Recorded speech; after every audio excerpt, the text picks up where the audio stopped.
kíkí àlàáfíà, mo kí wa pẹ̀lú kíkí ti ọmọlúàbí, mo kí Kristẹni, mo kí Mùsùlùmí, mo kí gbogbo àwọn oníṣẹ̀ṣe, bẹ́ẹ̀ ni mo kí gbogbo ọmọ Yorùbá nílé káàkiri gbogbo ibi tí ẹ bá ti láǹfààní àti gbọ́ wa. Mo ní assalamu alaikum wa rahmatullahi ta'ala wa barakatuh. Mo kí wa ní kíkí ti àbọ̀rú àbọ̀yè, mo kí gbogbo ọmọ Mùsùlùmí pé ṣàlàáfíà ni àtúrí wa. Mo kí àwọn Kristẹni wa, àwọn Kristẹni tó ń bẹ nílé àti tó ń bẹ níta. Mo ní thank God it's Friday. Báwo ni Friday ní agbègbè tí ẹ̀yin wà? I hope the Friday has been, and I hope the week has been a good one. It's been a very long week, but it is still ongoing.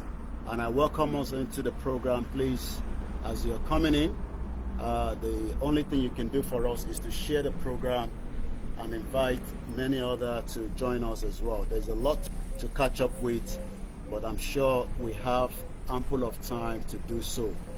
Mokiwa Mokibaba, Professor Banji Akitoye, the leader of the Yoruba self-determination movement. Moki Otumba Demola, the YSDM deputy. Moki Olóyè Dr. Sunday Ọmọ Adéyẹmọ tí gbogbo wa mọ̀ sí Sunday Ìgbòho Òòṣà. Mo kí ẹ pé mo fi títí Elédùmarè mo fi kí ẹ. Bẹ́ẹ̀ ni mo kí gbogbo àwọn tí wọ́n ń bẹ ní gbogbo different platforms, people that are doing great things láti jẹ́ kí ìran Yorùbá kó lè bọ́ kúrò nínú contraction tó ń pè ní Nàìjíríà. Ó máa ní iṣẹ́ tó pọ̀ tá a máa ṣe, kò ń ṣe tó máa wá easy. Tẹ́yàn kan bá sọ fún yín pé a kò máa gbà lọ́la abátí irọ́ ló wà níbẹ̀, kò sí òtítọ́ kankan níbẹ̀.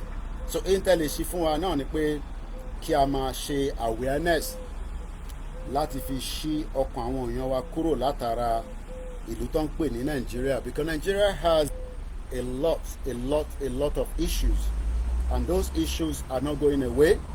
But our job is to remind many people and reasons why ìran Yorùbá gbọ́dọ̀ kúrò nínú Nigeria.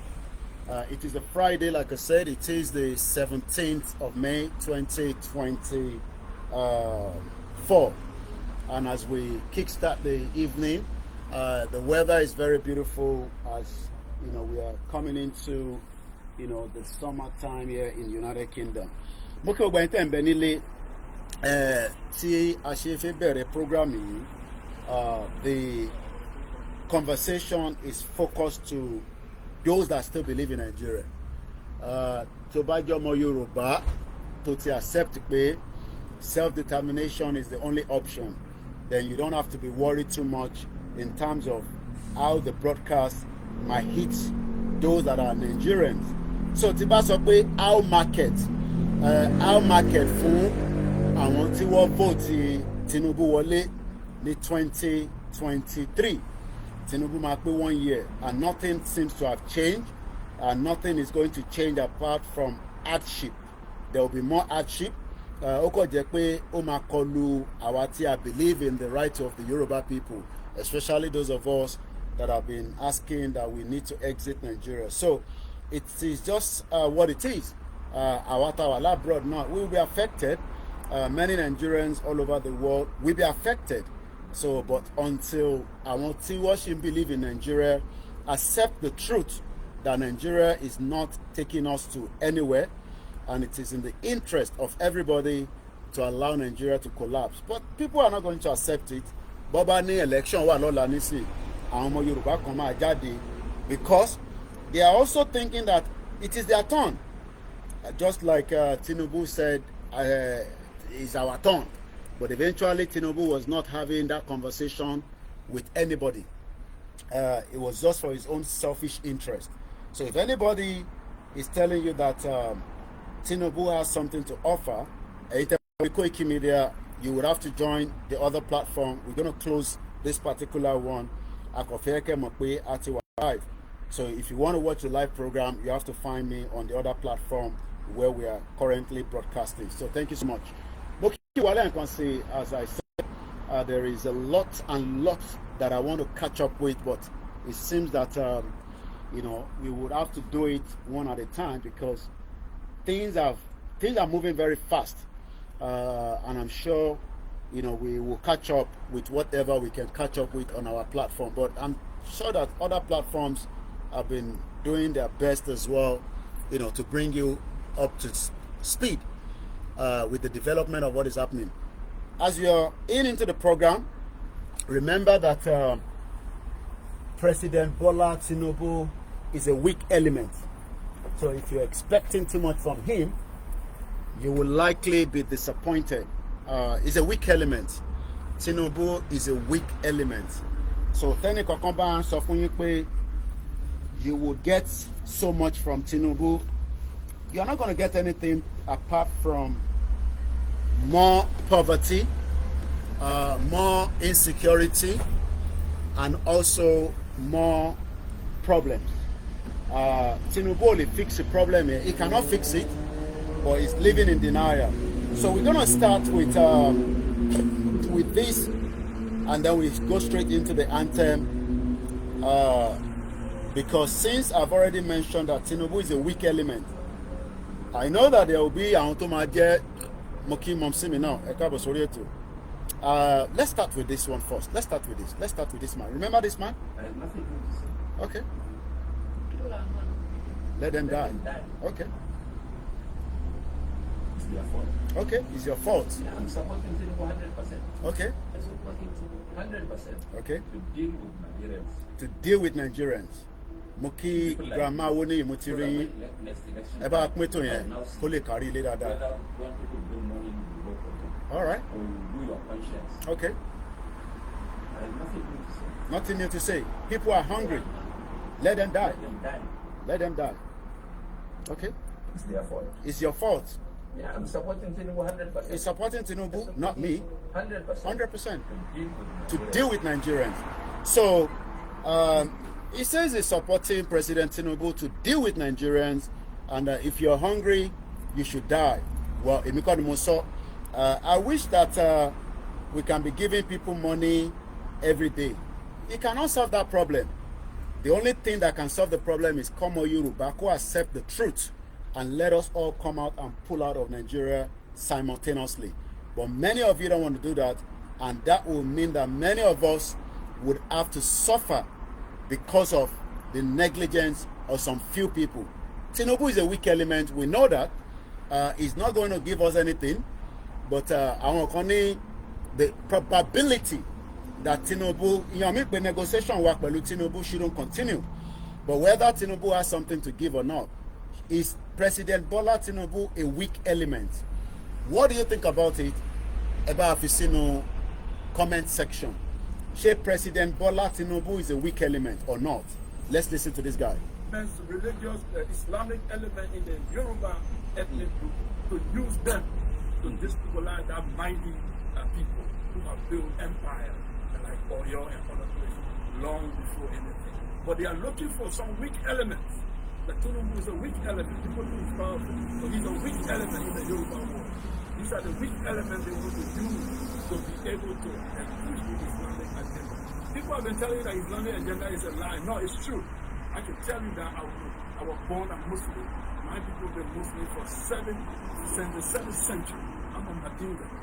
And we have been Muslim. There is nobody in my ethnic group who is Christian. All my people have been Muslim. And I studied Islam in northern Nigeria. And I'm telling you, the agenda is to push that country toward Islamic agenda or destroy it completely. So to your question, I will tell you that Nigeria does not have a bright future for now. It doesn't have a bright future for now. The elements that are in the north, and most of them are receiving grants. Some of them even in university, they are getting grants from these Qatar, and all these extreme Islamic groups are giving them money. And they are building, their power is increasing day by day in the political system. They are even creating billionaires that eventually tomorrow they want to control western part of Nigeria. The East a little bit stubborn for them. Eastern Nigeria is stubborn. That's why they are isolating them. The isolation of, so for Igbo, it's not because Igbo hate Nigeria. Igbos are the most Nigerian than any Nigerian. They are in every part of Nigeria you find them. They have their own problem for sure, like every African group. But the issue, they are not the problem. But they are acting a little bit stubborn to the Islamic agenda. So they have to be isolated. And to do that, you need one of the most powerful groups, which is the Yoruba group. If you don't use Yoruba, you can't succeed. And the Yoruba group is very educated. So what do? You look for the weak one among them, which is the Islamized one, and play on their religious sentiment, and then you destabilize the country. I can tell you, my friends. All right. So Tinubu is a weak element, but Tinubu for us say, no. I am not a weak element. Kini Tinubu so. The cost of fuel has gone up. Food and other prices have followed it. Households and businesses struggling. Things seem anxious and uncertain. I understand the hardship you face. I wish there were other ways, but there's not. All right. Adúpẹ́ lọ́wọ́ Ọlọ́run pé Tinubu tẹ̀ sọ pé there's no other way. Ẹ jẹ́ ká kí olóyè ká tó máa tẹ̀ sí iwájú. Ọjọ́ kan ní lọ, ojúmọ́ kan ní lọ, kọ́ má dárúkọ ẹ̀ ní gbogbo ibì kan ní àgbáyé níbi tílẹ̀ ṣúdé yìí wọ́n sì ń dárúkọ Olóyè Ìgbòho. Ẹ̀mí ọlá àlàáfíà fún ìyàwó fọ́mọ kó máa bẹ fún Olóyè Ìgbòho. Ọlọ́run ni mo ṣe bẹ́ẹ̀ fún yẹn o. Gbogbo nǹkan tó lọ fún bàbá mi láyé kò sí bàbá mi ò tí ì yọ̀ǹda mẹ́sàn-án fún mi níbẹ̀ ó kọ̀ mí ju bàbá mi lọ. Gbogbo àdìbọ́lá bọ́dọ̀ ní bàbá mi ojúmọ̀ ní mọ́kọ́ mọ́ dàkọ̀ mí nìkan ayédàkẹ́ sọ́n dáadáa tàbí kẹ́ sọ́n burúkú ẹ̀ sàṣọ kan omi lọ́lọ́run fún. Bí n bá sì kú ẹ̀ lè gbà ṣe èmi ṣe. Ẹ lè gbàṣẹ́ ẹ ṣe torí pé ikú kan rẹ̀ sí níwájú ẹ̀. Lẹ́ẹ̀kan sí mo kí wa pẹ̀lú kíkí ọlá pẹ̀lú kíkí àlàáfíà. Èmi ò níṣẹ́ méjì iṣẹ́ kan tá a gbé dání náà ni ká máa educate ara wa torí èmi náà educate ara mi bí ṣe educate ẹ̀yin náà lèmi náà educate ara wa. Mo kí bàbá wa Ọmọborí Owó Williams ẹ ṣé gan ni. Mo kí ẹ̀yin àgbàlagbà ẹ̀yin bàbá mo kí Mr. Hassan Tijani mo kí ẹ̀yin darapọ̀ mọ́ wa lọ́tún lọ́sì Mikaela Ahmed 60 lórí Instagram mo kí bàbá mi Kúnlé Shita àtẹ ọ̀pọ̀lọpọ̀ yín tẹ́ máa darapọ̀ nígbà tá a bá ń gbẹ́tò yẹn lọ. Ẹ rí pé ètò àlàáfíà ní Yorùbá nation and it is still like that and it will remain like that. They are trying to push us as much as to create a violent environment. Then wàá lè sọ pé àwọn ọmọ Yorùbá nation yẹn jàgídíjàgan ni wọ́n but Ọlọ́run wá fún wa ní bàbá tó ní ọpọlọ báwọn kan ṣe ní I need action ẹ jẹ́ ká dàrú ẹ jẹ́ ká jà ká ṣe this bàbá kí tó yà ni no ẹ jẹ́ ká máa tọ̀ ní ìlànà international standard. Mo kí Mr. Ọlọ́runwájú Adípẹ̀ wá ní no kò ní nǹkan ṣe pẹ̀lú ọ̀rọ̀ ìjà àmọ́ tí Fúlàní bá wọlé láti wá pa wá a ní right láti defend ara wa since táwọn governors wa they are not doing enough. So on that note I hope pé oṣù fẹ́ parí ọ̀ràn mẹ́wàá ọ̀ràn ó ti yé yín mẹ́wàá monthly contribution yẹn ẹ máa kó jẹ́ tí a ṣe máa rán ara wa létí èmi náà máa san tèmi gbèsè ní ìwọ náà rántí tiẹ̀ má wàá force ẹnì kankan Nàìjíríà ju èyí tó ní kó san lọ má sọ nínú group ẹ pé wọ́n gbọ́dọ̀ san 1,000 no ìwọ kọ́ ni leader Yorùbá nation tó bá ti ń sọ̀rọ̀ bẹ́ẹ̀ ẹni tó bá ti ń sọ̀rọ̀ nínú WhatsApp group bẹ́ẹ̀ ẹ yọ kúrò ó ti di leader tiẹ̀ nìyẹn kò fẹ́ follow àṣẹ tó wá látọ̀dọ̀ Professor Adébánjí Akíntóyè. If anybody is doing anything different from the movement ó ń wù mí pé ká wọnú gbòòrò nísìn ká bẹ̀rẹ̀ tí ń bá nǹkan jẹ́ ká fọ́ gbogbo ẹ̀ bó ṣe wù mí lọ́kàn nìyẹn bó ṣe wù mí lọ́kàn pé ká anywhere ká da gbogbo ẹ̀rú ká bàbá Akíntóyè ní náà kò ní rí bẹ́ẹ̀ kí ló ṣẹlẹ̀ bàbá Akíntóyè ní náà à ní ṣe bẹ́ẹ̀ mo kí bàbá mi Bámidélé mo kí brother mi ẹ̀gbọ́n mi bàbá mi uncle mi Ìyọ̀lá Adédoyin ẹ̀gbọ́n mi dáadáa ṣẹlẹ̀ ìtẹ̀wà ní WhatsApp group yẹn ẹ mọ̀ pé kò ń ṣe gbogbo group ni mo wà but tó bá gbọ́ mẹ́sẹ̀gì bá ń lọ deliver fún Ọlọ́run. Anybody ní gbogbo WhatsApp group tẹ create mo sọ tàwọn Dúpẹ́ Onítìrí o èmi mọ tó ń ṣe ń bẹ̀ o n tó bá ń ṣe níbẹ̀ èmi ò mọ̀ and I'm not interested but lórí pé o wà pẹ̀lú Bàbá Akíntóyè o believe in Bàbá Akíntóyè lórí Yorùbá nation o mọ̀ pé Bàbá Akíntóyè Yorùbá nation làwọn gbé dání kò ń ṣàfẹ́nifẹ́re ni wá o àní kankan ṣe pẹ̀lú afẹ́nifẹ́re ẹ má bínú ó máa clear ó ń bọ̀ díẹ̀díẹ̀ ni farabalẹ̀ kó gbọ́ bíbá dáadáa máa lọ sínú group máa lọ bá wọn jà pé ó máa san 100 naira ní ẹ máa san 20 pound ní ẹ máa san that is not your responsibility tí ẹni kò san má force ẹni kankan san in tí wọ́n sọ ju n tá à ń sọ lọ $10 £10 €10 $10 Canadian 10 owó Ghana 10 owó Benin 10 owó Nigeria 10 10 because ní tí wọ́n ń gbọ́ ni pé àwọn kan force àwọn èèyàn pé wọ́n gbọ́dọ̀ san jù bẹ́ẹ̀ lọ ó ti dọ̀gá nìyẹn ẹyọ ẹnìyẹn dànù kúrò ní group ẹni Koiki ló sọ bẹ́ẹ̀ we only have one leader not two a kò ní àwọn subordinate tó tẹ̀lé leader that leader is Professor Adebanji Akintoye if you do anything outside Baba Akintoye o ti kúrò láàrin wa nìyẹn and you have the right o lè lọ dá ẹgbẹ́ tiẹ̀ sílẹ̀ we have so many groups that doesn't believe in Baba Akintoye kò ń ṣe páyà mi já láti dárúkọ wọn they are not kò ń ṣe Onítìrí nìkan ni kò tẹ̀lé Baba Akintoye o tẹ́bà mọ́ tẹ́bà rò pé group Onítìrí nìkan ni kò tẹ̀lé Baba Akintoye there are many Yoruba group tó ń ṣe Yorùbá nation tí wọ́n tẹ̀lé Baba Akintoye wọ́n máa ń dá sí nǹkan kan lẹ́ǹkankan so ẹ jẹ́ ká rọra dé mọ́ bẹ́ẹ̀ èyí tó kù níjọ́ tí n bá máa kọ̀wé mi a máa kọ gbogbo ẹ̀ jáde but àsìkò bá tó bá yẹ pé kí n sọ̀rọ̀ màá sọ̀rọ̀ kò sí ẹni tẹ́mi lọ sọ kí ni kàn mí kò sí ẹ lè fi mí ṣe nothing wàláì tàláì símọ́ bí láì làzí láhùwà lágbára Jésù Kristi lágbára àwọn tó nílẹ̀ ẹ lè fi mí èmi o ẹ lè fi mí ṣe nothing mo ti kọjá ẹ̀ ń tẹ́ máa fi ṣe kankan agbára lágbára Jésù what God cannot do does not exist so ẹ gbọ́ mi dáadáa kí n tó play anthem. Don't go into the group and force people to pay more than what they've been asked to pay.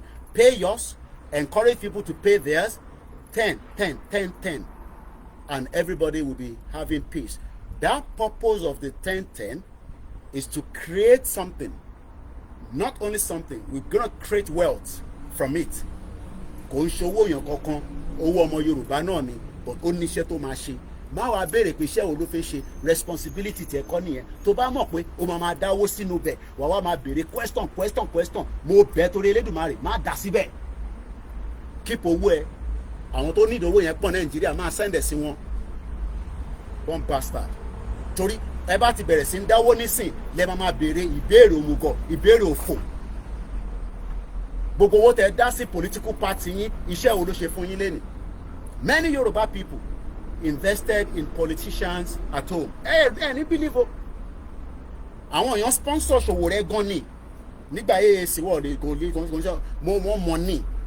Tó invest pé Sowore ló máa wọlé. At the end of the day, àwọn tó wà Nàìjíríà tó jẹ́ àwọn Yorùbá àti Igbo àti Hausa etí wọn ti di wọ́n lọ dìbò fún APC àti PDP. Tí Sowore bá tẹ̀ wọlé tó bá fail. Àwọn diaspora náwó. Èmi lọ sí convention Sowore ni mo ti mọ Sowore kò ń ṣe lánàá kò ń ṣe lénìí ìyẹn lọ bẹ́ẹ̀ ọ̀pọ̀lọpọ̀ yín náà lẹ invest lórí APC PDP kó tó di pé yàbàrà kúrò kó lórí burúkú ni wọ́n kò sí kankan tó fẹ́ offer and they are not going to offer any tó kó gbàdúrà láti èní dọ́là APC ò lè offer nothing òun náà ti fẹ́ máa gba social media and doing nísìn ó jẹ́ lọ create account mi mo kàn sọ fún ẹni o Cardi B Cardoso olórí lápálápá yẹn bíi tèmi náà ó ti ní wọ́n máa gba gbogbo social media handle yín Twitter ni X ni Instagram ni èmi kúkú sí lórí tí bọ́ kúkú gba tèmi kò sí nǹkan tó fẹ́ fi ṣe èmi ò gbé Nàìjíríà mo kàn sọ fún ẹni kò má ní ò gbọ́ but it's so important máa bá wa lọ́ọ́ dá sí 10 make it a mandatory kò ń ṣe pé kẹ́kọ̀ọ́ máa lọ máa gbọ́ program kó wá the end of the month káwá máa wọ́wọ́ owó yẹn gbọ́dọ̀ máa bounce sínú àkáǹtì ni. Mo bọ̀bọ̀ kan ní UK ó náà máa ń ṣe plumbing fáwọn arúgbó ó máa ń ṣe plumbing fáwọn arúgbó káàkiri àwọn tó bá wà ní London ló máa follow story yẹn. Tó bá jẹ́rọ àwa nísìnyí wá ti kó fún wa rẹpẹtẹ ọ̀kùnkùn ní dáwọ́ anyway gbà tó jẹ́ pé òyìnbó ni wọ́n dá ṣégi owó fún wọ́n ti wá realize nísìnyí pé ìwọ náà tó bá mọ̀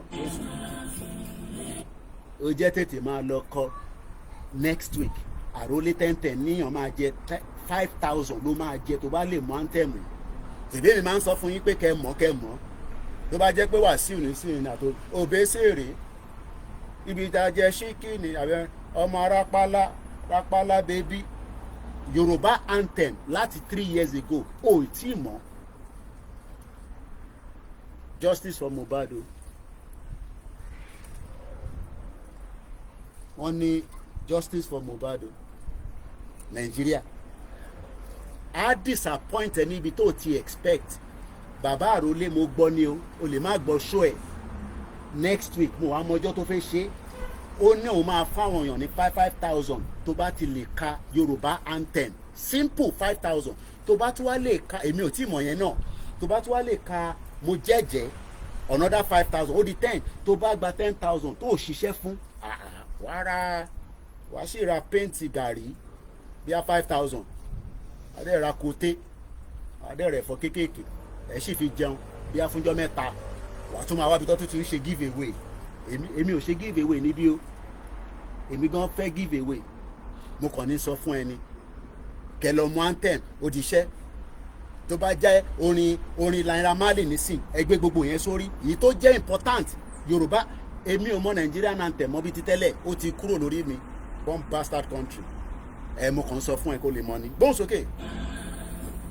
Orílẹ̀ ibi wá kàgbéga ká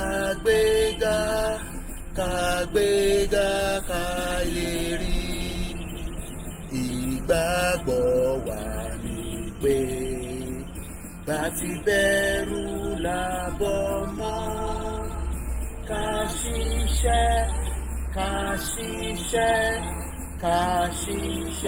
ká jọlá ìṣọ̀kan tó òmìnira ní kẹjẹ ká máa lè bá tẹ̀síwájú fọ̀pọ̀ ire àtòhun tó dára ọmọ Olúwa dìde bọ́ sí ipò ẹ̀tọ́ rẹ ìwọ ni ìmọ́lẹ̀ ògo adúláwọ̀ ìmọ́lẹ̀ ògo adúláwọ̀. Ọlọ́run ajá rí justice fún Mohbad. Mo kí Mr. Lanre Lamina, mo kí Mr. Olùtayẹ Taiwo, mo kí bàbá mi Adétúnjí Adédèjì, mo kí ìyá wa àbí brother wa dẹ̀ ni àfà níwọ̀n mo kí ní ìlú Èkó tẹwà bódẹ̀ yẹ pé àárín Èkó náà kọ́ lẹ́wà bàbá wa Rafiu Ahmed mo ní assalamu alaikum wọ́n ní well done Yorùbá nation Nàìjíríà ti kú tipẹ́tipẹ́ ìlú òfò ẹ̀gbọ́n mi Simon Adébísí mo kí yín tẹ́ ẹ̀ bá pín ètò àwọn èèyàn lè mọ̀ pa wà live Mr. Samson Ọ̀yáwọlé mo kí yín ẹ̀yin ní kẹ́ ẹ bá wa pín Mr. Shitu Ọmọwùnmí káwọn èèyàn lè mọ̀ pa wà live simple rhyme mo rí ẹ̀ ń bẹ̀ mi ló ń pè ní Koikimedia Cynthia kẹ náà mo ní kọ́lọ́njà rí justice for Mohbad a ṣe ń wá àìtí rí ni bọ̀kọ́lọ̀ ń já rí èmi náà bílí pa máa rí bọ̀ Nàìjíríà kọ́ máa ń disappoint èèyàn ni torí tó bá gbọ́kànlé Nàìjíríà báyìí tó ń lọ báyìí tó bá máa fi débì kan báyìí àwọn accident ni o accident ta ló ti rí a lè post ẹ̀ sórí Facebook ni ẹ follow mi lórí Twitter náà àwọn tó ń follow mi lórí Twitter ló gbádùn fídíò mi nísìnyí life tá à ń ṣe pé kókò fi wà ojoojúmọ́ là ń post sórí Facebook, orí Twitter, àwọn fídíò tẹ́ ẹ lè rí lórí Facebook àti Instagram, ẹ lọ sórí Twitter X, ẹ lọ follow Koikimedia, ó wà ń bẹ̀. Accident lórúkọ Jésù Ọlọ́run ìyẹn máa rí mi. Kí ni preparedness fún òun ẹ̀kẹ́ máa sọ? Shito country. Mo kí ìyàwó Bọ́lárìnwá Táíwò, mo kí ẹ Easy brother mi ní Miami. It's good when we are live, but there's a lot happening that we can only catch up when we are all on the same page. Sherry, kó má kọ̀ dàbí àsọdùn, bọ́kí tó play yẹn, ẹ jẹ́ ká kí olóyè dáadáa, a gbọ́dọ̀ kí dáadáa, ẹ jẹ́ àkọ́kọ́ fi lè kí. Ṣòrántí ẹ̀ lẹ́kìtì, you don't see Igboho, you don't see Igboho, Igboho. Ọ̀nà àbá dúró tì, ẹja àfilè káfẹ́ fi kí dáadáa, káfí kí. Mo kí kábíyèsí ìlú Ìgbòho, mo kí gbogbo ọmọ ìlú Ìgbòho. Láìpẹ́ láì jìnnà, kábíyèsí ojú máa ríra. Láìpẹ́ láì jìnnà, lágbára àwọn tó láyé tó lọ́run lórúkọ Jésù, inshallah. Ìlú Ìgbòho a sì ń bọ̀ lẹ́ǹkan sí, ó kù díẹ̀ ni. Ẹ jẹ́ ká make effort, ká sọ fún Tinubu weak element ni, ó ti weak jù, àmọ́ kó tẹ̀ bá wa sọ̀rọ̀, kájọ bára wa sọ̀rọ̀, kó dẹ̀ gbọ́ tiwa, kọ́nà bá wa kó sínú. Bàbá Akíntóyè ò ní kẹ́ dàlúrú o, Ìgbòho ò ní kẹ́ dàlúrú o. Mo ní tó bá fi jẹ́ pé mi ó wù mí bẹ́ẹ̀, but mo wà lábẹ́ leadership. Ìjọ election máa bẹ̀rẹ̀, taction bá bẹ̀rẹ̀ ṣé wọ́n máa jáde? Taction bá bẹ̀rẹ̀ ṣé wọ́n máa jáde? Àdúrà wà lábẹ́ ààbò ìyàwó ẹ̀. Torí bàbá kan ló ní nígbà tá à ń lọ sí Ìgàngán, òun tilẹ̀kùn mọ́rí, òun ní kó máa ro àmàlà fóun nígbà tá à ń wọnú ibi tí àmú ta fẹ́ bá pàdé. Olóyè, mo kí ẹ lẹ́ǹkan sí, ọkùnrin nìyẹn. Onítọ́kùnrin ò bá sí nílé, kò ń ṣe bí tòun. 1 million Fúlàní ò lè dá dúró. Wàláhì tàláhì símọ́ bíláhì làásìláhùwà. 1 million Fúlàní, àmọ́ ṣé Fúlàní ò lè dáwọ́ dúró? Kò ń ṣe inú igbó nìkan. Gbogbo ẹkọ́nọ́mì ilẹ̀ Yorùbá ó ti paralyze. Níná. Níná náà, so báwo ló ṣe fi operate? Èèyàn nídìí iná electricity òun ní wo. Mo gbé sí bíbá ẹni. Mo ń charge fóònù méjì kan, laptop wà on. Báwo ló ṣe fi operate? Ó ń ṣe tailoring, ó ń ṣe bábà. Ẹ̀yin sisters mi tẹ́ máa ń ṣe kan náà, tẹ́ máa look fine. Nínà, ẹ wá ń tan generator, smoke yẹn gan pààyàn. Ikú wà nílùú iná, ọmọ 6 years old. Ẹ mọ̀ pé kò sí program, mo sì sọ mọ́rọ̀ dáa pé láàárọ̀ ẹ̀ ni mo sọ.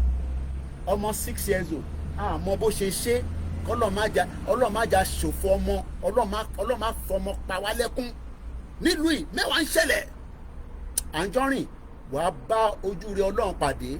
Wọ́n ti sin lẹ́nìí 14 years old 2 weeks ago. Mo fẹ́ máa describe bọ́n ṣe pa, àmọ́ ó kú náà ní kákọ̀ sọ. Mẹ́wàá ń ṣẹlẹ̀.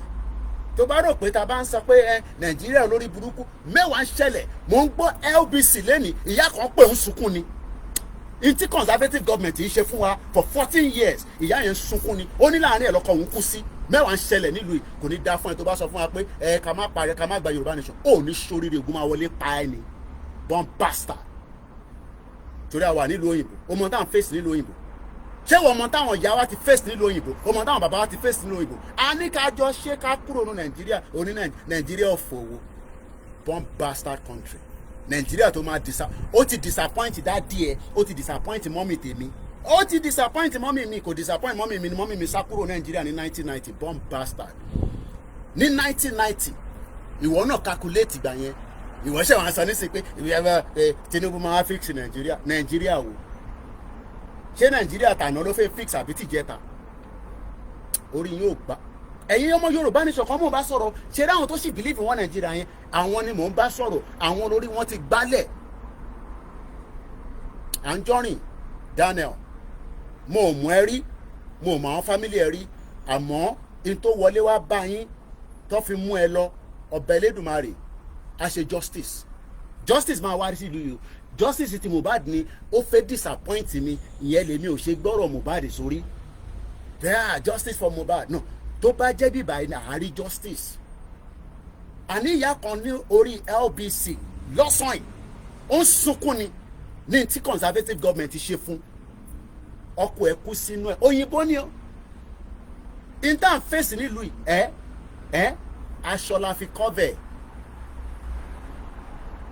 tó bá lè wọlé o ìyẹn ò ní kí mi sọ fún ẹ pé kó má tó bá wọ UK máa bọ̀ America máa lọ Canada máa kódà tó bá lè dé Russia gan máa lọ máa wá bí mi pé báwo ló ṣe máa dé bẹ́ẹ̀ ìyẹn lèmi ò mọ̀ olóyè Ìgbòho mo fẹ́ kí ẹ lẹ́ẹ̀kan sí ọkùnrin nìyẹn tó bá ń ṣọlá pé irú wọ́n dìde ni bàbá Akíntóyè gan Ọlọ́run fún wọn ní knowledge ó fún wọn ní history ó gbé wọn dúró dáadáa at 89 kò ní sọ̀rọ̀ kó dàbẹ́ ẹni tó dàbẹ́ ẹni tó ń datọ́ nígbà tí bàbá tiẹ̀ wà ní 89 gbé picture àti fídíò bàbá ẹ̀ jáde káwọ́ bí bàbá ẹ̀ ṣe ń sọ̀rọ̀ ọmọ àlè ìwọ ọmọ kéékèèké ṣì ń sọ fún bàbá 89 tó ti rí history Nàìjíríà láti Second Republic ó bá wọn ṣe government ní Second Republic ìwọ ṣe wá ń sọ Nàìjíríà ti disappoint bàbá Akíntóyè at 89 we gonna fix Nigeria olúwa ṣe yìí mo kí ẹ fẹ́rì fẹ́mi a máa fix Nigeria mo kí ẹ ṣáàkù mo kí ẹ tẹ́wà lórí mixella Akin Gaze mo kí ẹ mbẹ àwọn èèyàn 11 ló wà níbẹ̀ ìyẹn wà cheaper o kàn ní rójú mi ni pò wá máa gbọ́n mi kétékété ó ń dún tátátá níbẹ̀ ìyẹn ní ìjìnlẹ̀ fi ń parọ́ fún wọn pé ìjìnlẹ̀ FM ìjìnlẹ̀ rédíò ní bomb bastard. A ní bàbá Akíntóyè kò ní sọ̀rọ̀ kó máa datọ́ kò ní sọ̀rọ̀ kó máa mọ̀ tó sọ ní last week he is not a forgetful person brain ẹ̀ Ọlọ́run bá wa tọ́jú ẹ̀ fún ọjọ́ ìní ni ó wá lọ gbéyàn kan dìde tì tó ń pè ní Ìgbòho ẹ̀yin ò ní mọ value ẹ̀ nítorí pé èèyàn wa ni mo mọ tí àwọn northerners sọ fáwa lórí ọ̀rọ̀ Ìgbòho kò ń ṣe fún public consumption nígbà tó pè wá máa béèrè pé nígbà wo pé who be that person who be that Ìgbòho mo fẹ́ kí ẹ lẹ́ẹ̀kan sí ẹ bá máa ṣàdúrà fún lóyè Ìgbòho ó dúró ọkùnrin mẹ́ta ni àwa dúpẹ́ lọ́wọ́ gbogbo àwọn kábíyèsí tó sọ fún pé máa bọ̀ ń lé wá sìnkú yẹ ẹ̀yin lè bẹ́ẹ̀ gbọ́ fídíò yẹn nígbà táwọn kábíyèsí yẹn kí ló rò pé àwọn kábíyèsí yẹn ṣe dìde ojú lásán ló pé ni torí wọ́n mọ̀ pé lórí burúkú àwọn Fúlàní bí Tinubu bá tẹ̀sọ́ pé òun gbójú kúrò ń bẹ̀ àwọn Fúlàní kan lè fi máa dé tán láwọn díẹ̀ ẹ má yẹ kí n lọ síbẹ̀ yẹn àwọn náà mọ tá à ń bá bọ̀ ẹ má yẹ ká kọ̀ lọ sí area yẹn kó má dàbí pé akọ̀ wa ń dẹnu lórí social media ìbọn ti ní mo máa ń dẹnu tọ̀tọ̀tọ̀tọ̀tọ̀tọ̀tọ̀ ẹni bá kú nínú ìrìn àjò yìí tó dalẹ̀ ó kú gbé ẹni bá dalẹ̀ ó máa kú náà ni ọ̀dàlẹ̀ balẹ̀ kú èmi ò pity anybody tó bá kú o one bastard pé yẹn kan kú ó kú gbé ìrìn àjò táwa yóò ń ṣe kékeré ìrìn àjò tó ní tẹ̀mí burúkú wà lára ẹ̀ tó bá yẹ pé wọ́n pọ̀ lóye sínú ilé níjọ́ yẹn ni ẹ máa sọ fún wa pé ìyẹn kan kú kò ní da fún gbogbo yín ẹ̀ ń ṣí èrè bomb bastard tó bá yẹ pé wọ́n rí olóyè tálámù tó release information tó fi wọnú ilé wa bọ́ lóyè tó tún sọ pé tó bá jẹ́ pé ẹ wò dáadáa ni ológbò yẹn ni ẹ pa kẹ́ máa gbé lọ àwọn kan wá ní èèyàn kan kú ẹni bá kú tó bá dalẹ̀ ó kú gbé dúró dáadáa tó bá mọ̀ pé ó ṣe Yorùbá nation lọ ṣe APC àbẹ́jà lọ ṣe PDP ọkọ̀ dá dúró kó má fi Yorùbá nation kó má fi dà wá báyìí you stay sójà máa ń kú fún ìrun ẹ̀ ni wàá dúró dáadáa tó bá yẹ kó wọ́n wọlé pa olóyè níjọ́ tá à ń sọ yìí ni àwa sì máa dúró ṣérò àwa máa dúró ọba Elédùmarè ló dúró tì ó náà wọn ò ní kankan ó náà gbójúlé Ọlọ́run àwọn kan lórí wọn ní ṣèbó lóògùn ó náà wọn ò lóògùn Ọlọ́run lòún dúró tì ẹ̀yin lẹ́ ń fi oríṣiríṣi kọ lọ́rùn, lẹ́ ń ṣe program oríṣiríṣi lẹ́ fi ń kọ lọ́rùn. Mo rí olóyè ní 1st of July 2021 after ti gbogbo rúgùdì yẹn tó ṣẹlẹ̀. Mo tún wò báyìí, ó ní èmi náà ní kọ́dínì, èmi náà ní.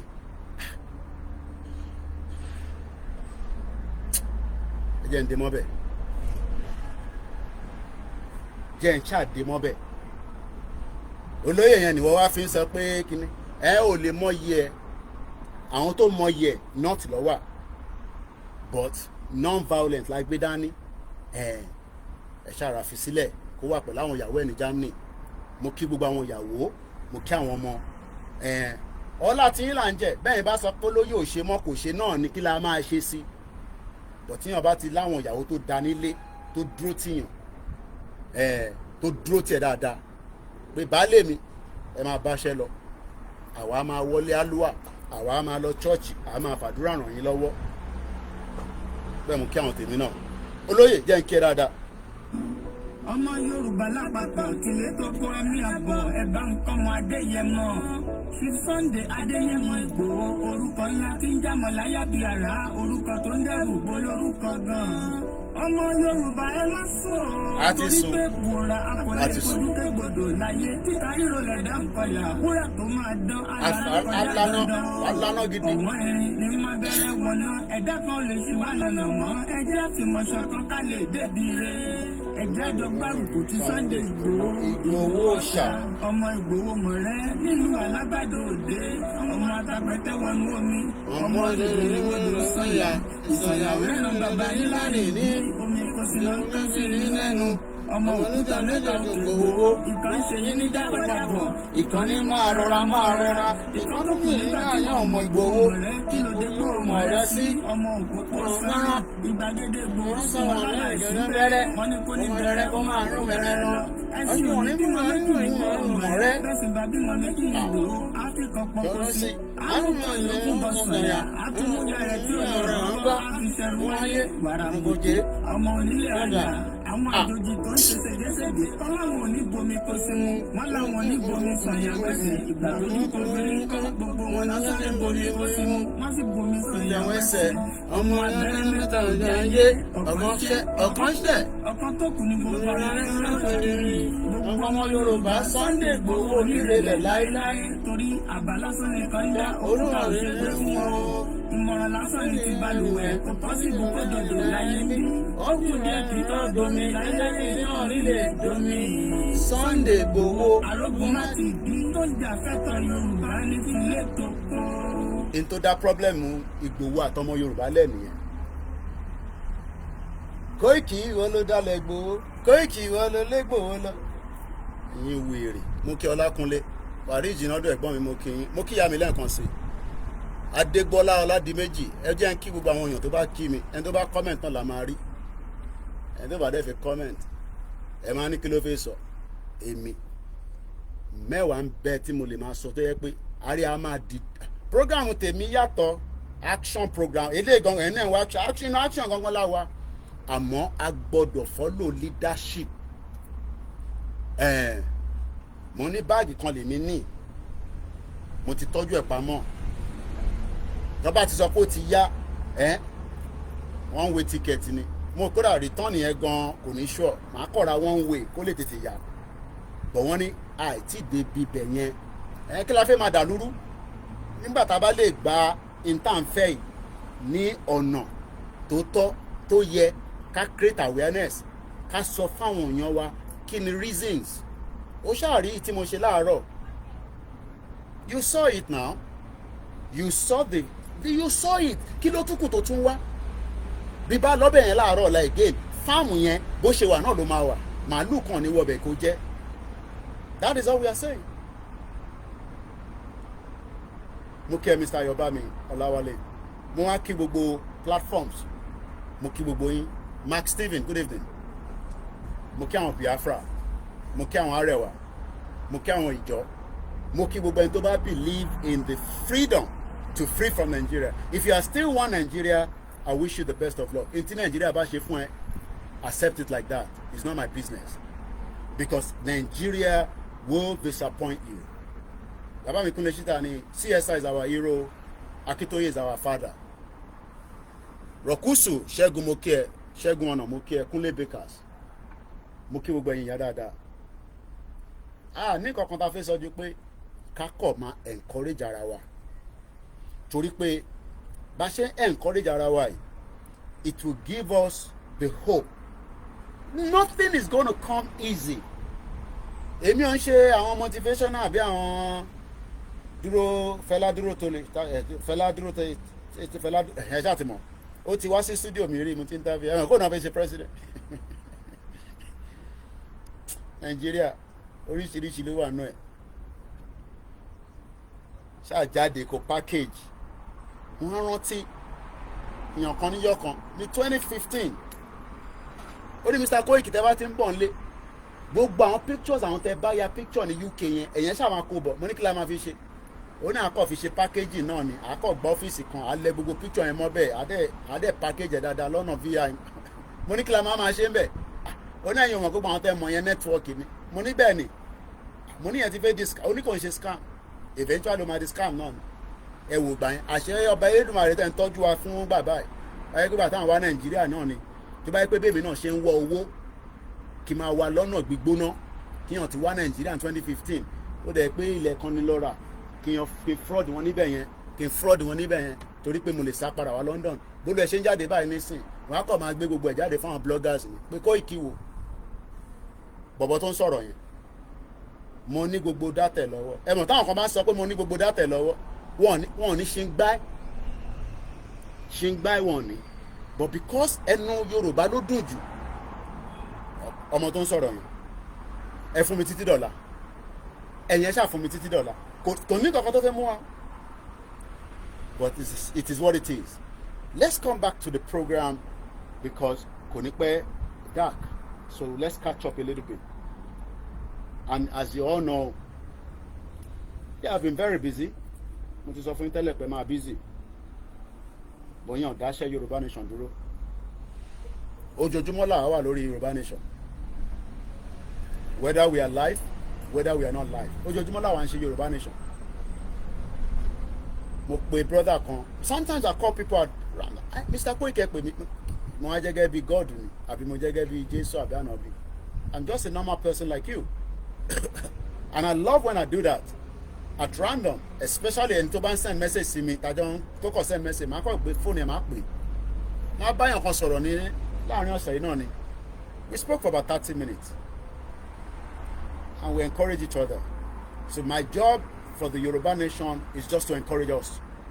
If it had anything, má ní any doubt pé Yoruba ò ní lọ. I know that it's a very difficult one to accept and believe.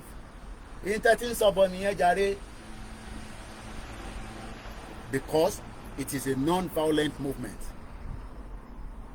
And it is not a movement that wants to create anarchy.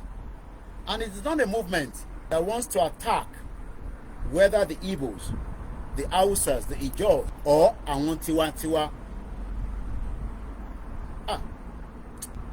Mo mọ̀ bí sister mi yẹn wò mí, orí space ló ti máa ń sábà jáde, akíkanjú arẹwà.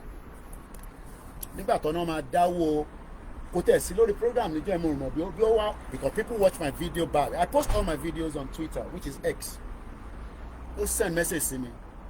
Ó ní brother mẹ́jọ, ẹ fẹ́ mi náà lákàntì yẹn, kí mi náà ṣe responsibility mi. In tán pè lọ́mọ Yorùbá nìyẹn. They send account yẹn sí. Send 20,000 sí mẹ́rin. Ìyẹn ọ̀ràn mẹ́wàá, ọ̀ràn míyàn tó ní ká máa dá yẹn. So if you have not done yours, we understand.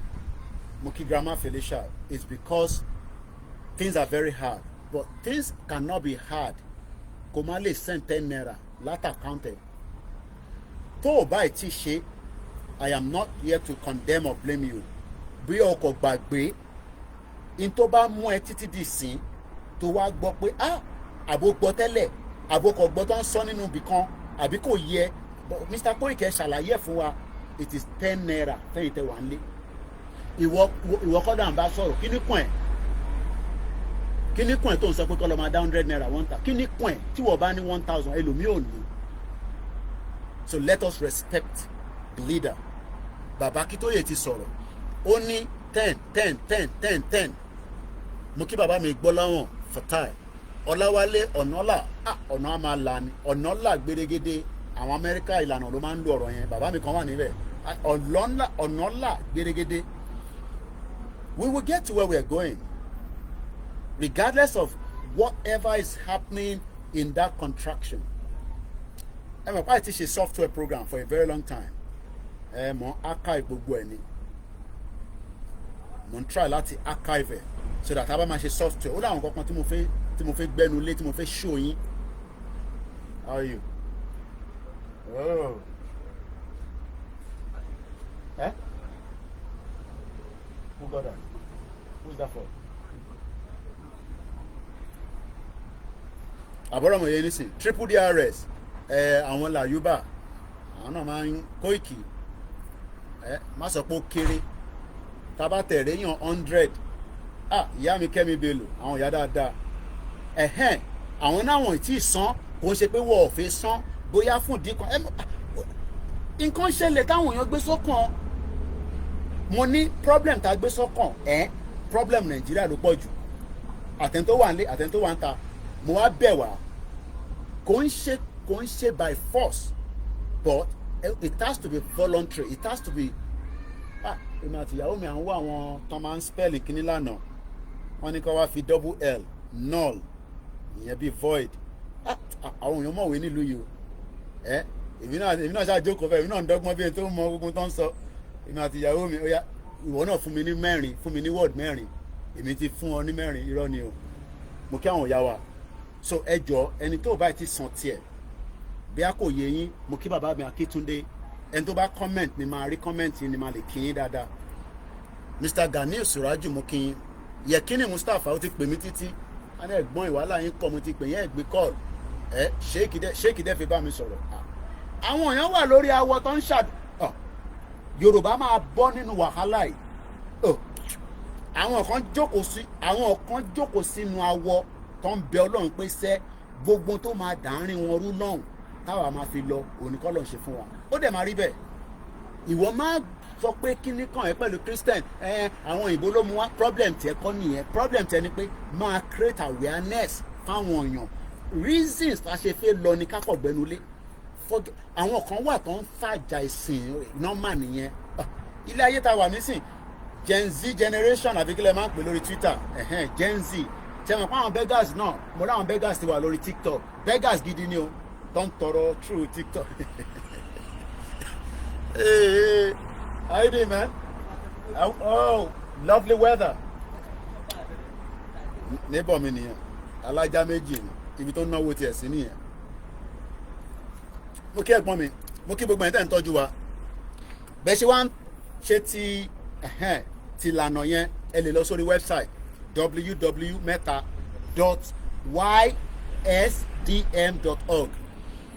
mẹ́wàá Ọ̀rànmíyàn let us make it voluntary ẹ̀yin tẹ́ wà ní Amẹ́ríkà ẹ lọ sórí website tẹ́ bá wá find it difficult Nigeria account wà but it is important that ká lọ sórí website ysdm.org ẹ dẹ́ lọ sí donation subscription register ẹ sọ fún àwọn grandchildren ní wá bá yín sort it out it's very easy we've done 48 minutes I am just here to encourage us that there is no amount of pressure Togbeleri Tinubu as a weak element.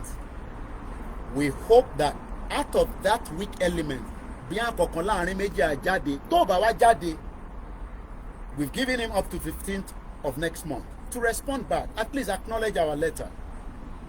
Kò ń ṣèjọba military láwà tá a máa dá wọn máa dẹ́rù bà wá ìjọba military ìjọba wèrè ni abẹ́rẹ́ oríṣiríṣi lọ sí gún wọn ò ń gbọ́ kò gbà ní ẹni tó bá náà need account details ẹ máa send message sí mi èyí tí bá dẹ̀ fún yín kò ní yàtọ̀ kò ń ṣe personal account kò ń ṣe private account kò ń ṣe business account it has to be that same account ó lórúkọ ẹ̀ níbẹ̀ bàtà bá ráwọn tó wá sọ pé Koiki àwa 100 kan every month àwa náà máa fún wọn náà ní 20 pounds tóró nídìí owó ó náà ní bùkátà ó dẹ̀ sọ pé òṣìṣẹ́ So báwo ló ṣe fẹ́ máa tọ́jú family o gbọ́dọ̀ Yorùbá nation gbé sórí báyìí láì sùn láì jí láì jẹ oúnjẹ irọ́ ni o mo kì í sùn ní gbogbo gbà pọ̀ mo máa ń sùn díẹ̀díẹ̀ bíyàn 100 náà bá dúró dáadáa pé Koiki àwa ni fáǹsẹ̀ àwa 120 pounds kò ní dín àwọn kan ń ṣe bọ̀ kò tó 100 but it's okay tó bá tó 100 ìyẹn á lè plan sanwó this sanwó that wàá dúpẹ́ fọlọ́run. So where are we now in the movement? Because people are asking Koiki bó lọ́rọ̀ Yorùbá nation yìí dé gan níbo ló dé gan ibi tó dé ni pé a ti gbé ẹjọ́ wa síwájú federal government bó ṣe láti rí nìyẹn that is the standard a máa lobby níta for support but government tẹ fẹ́ kúrò lọ́dọ̀ ẹ̀ gangan òun lẹ máa bá discuss you will continue to discuss with that government and be creating reasons mo pàdé mo sọ fún yín pé ìlú yìí oríṣiríṣi òyìnbó ló wà mo bá rí wọ̀wọ́ kan òyìnbó ni àfìgbà tó súnmọ́ mi lónìí I'm from Zimbabwe mo tún gbé glasses yìí pé mo rántí pé òyìnbó náà wà tó bí Africa ó náà mọ Zimbabwe lòun ó ròyìn tiwọn náà àwa ń try láti sọ̀rọ̀ ẹ̀dẹ̀mọ̀ èmi lẹ́sẹ̀kẹsẹ̀ ní tèmi ń ṣe lélẹ́yìí activist lèmi o àwa sọ̀rọ̀ dáhùn bí kan and he kept asking that ṣé àwọn politicians wa support wa mo ní wọ́n support o only it would have been nice tó bá yẹ pé àwọn politicians wa wọ́n support wa mo ní but wọ́n support ibẹ̀ làwọn tí ń jẹ́ interfaith gbà yìí lọ́kàn wọn bí gbàtẹ́ pé a fẹ́ disturb wọn ni but we are not disturbing anybody ó kàn máa ní a new system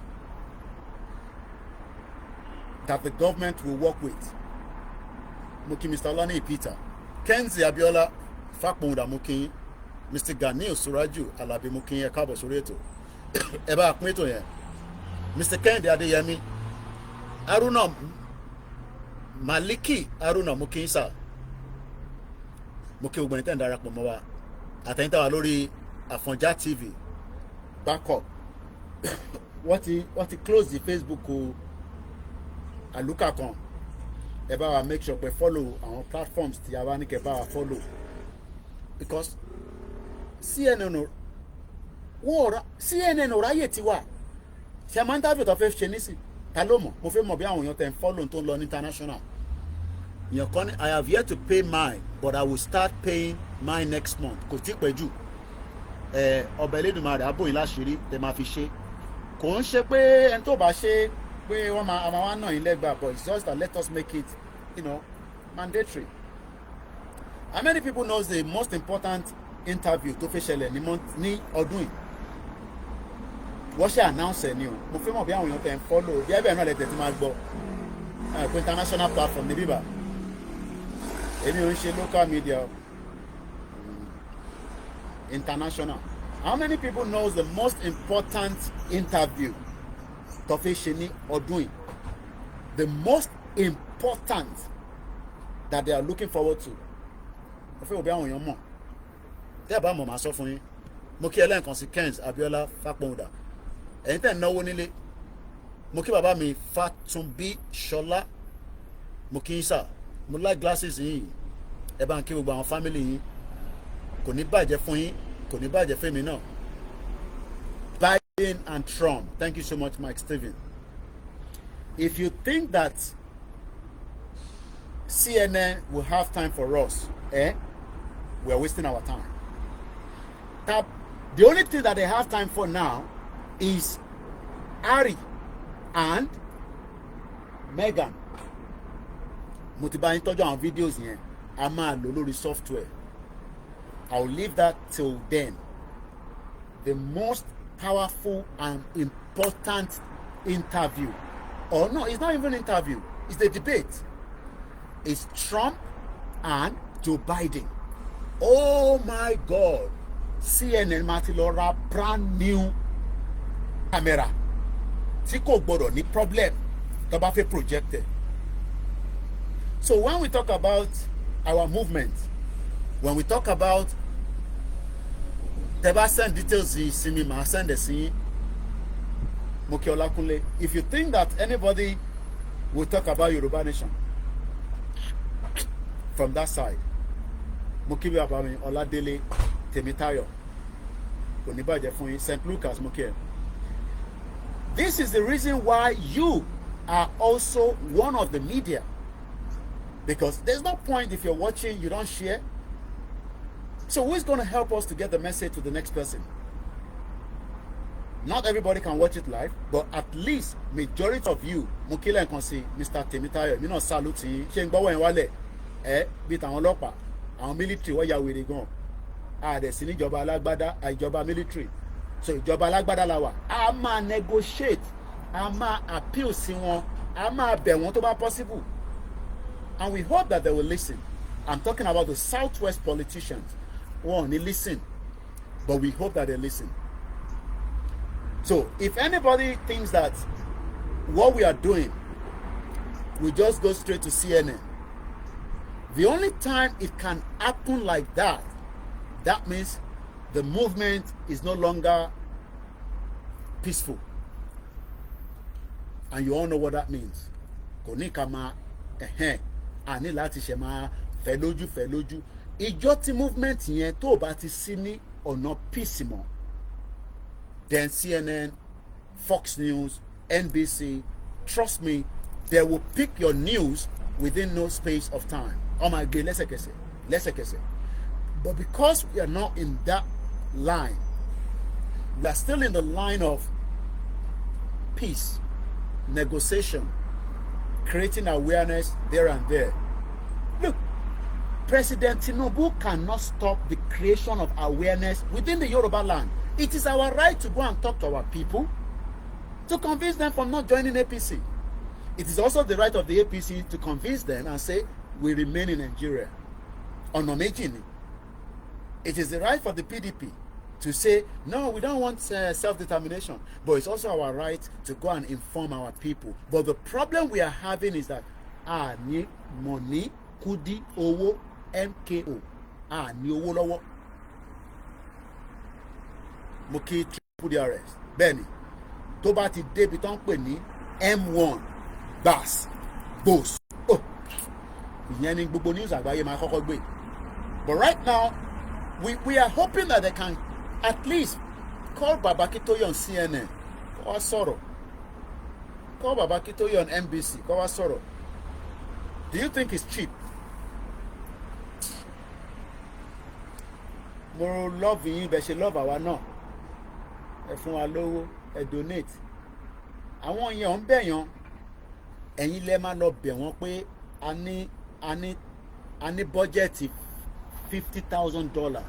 Ẹ kọ̀ fún wa ní airtime 3 minutes. Mo kí bàbá mi Ọládèjì Muideen, salamu alaikum lẹ́ẹ̀kan sí i. Akọ́lá Jímọ̀, a máa bá wa láyé àfi wá sílẹ̀ lọ ni. What God cannot do does not exist. Àbọ̀rọ̀ àbọ̀yè, mo kí gbogbo ẹ̀yin oníṣẹ̀ṣe.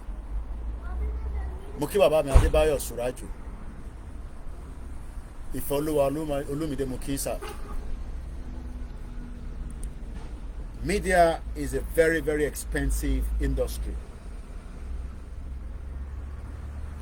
And also, we are fighting against orúkọ ọmọ lè pè wọ́n náà ẹ̀gbọ́n mi triple DRS.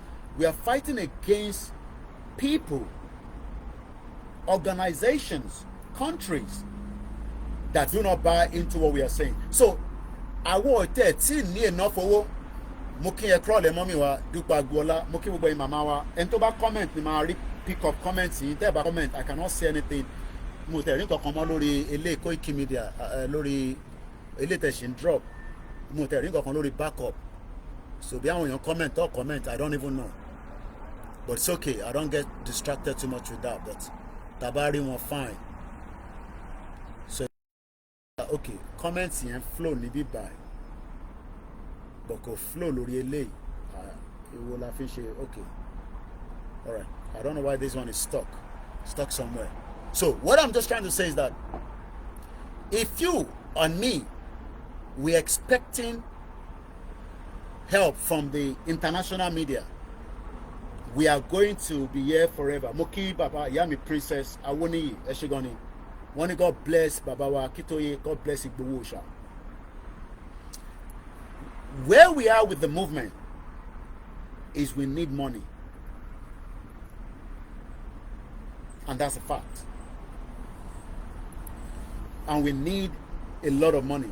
Then, killer country in Nigeria. Keke Okus Moke. We need money to be able to use it strategically.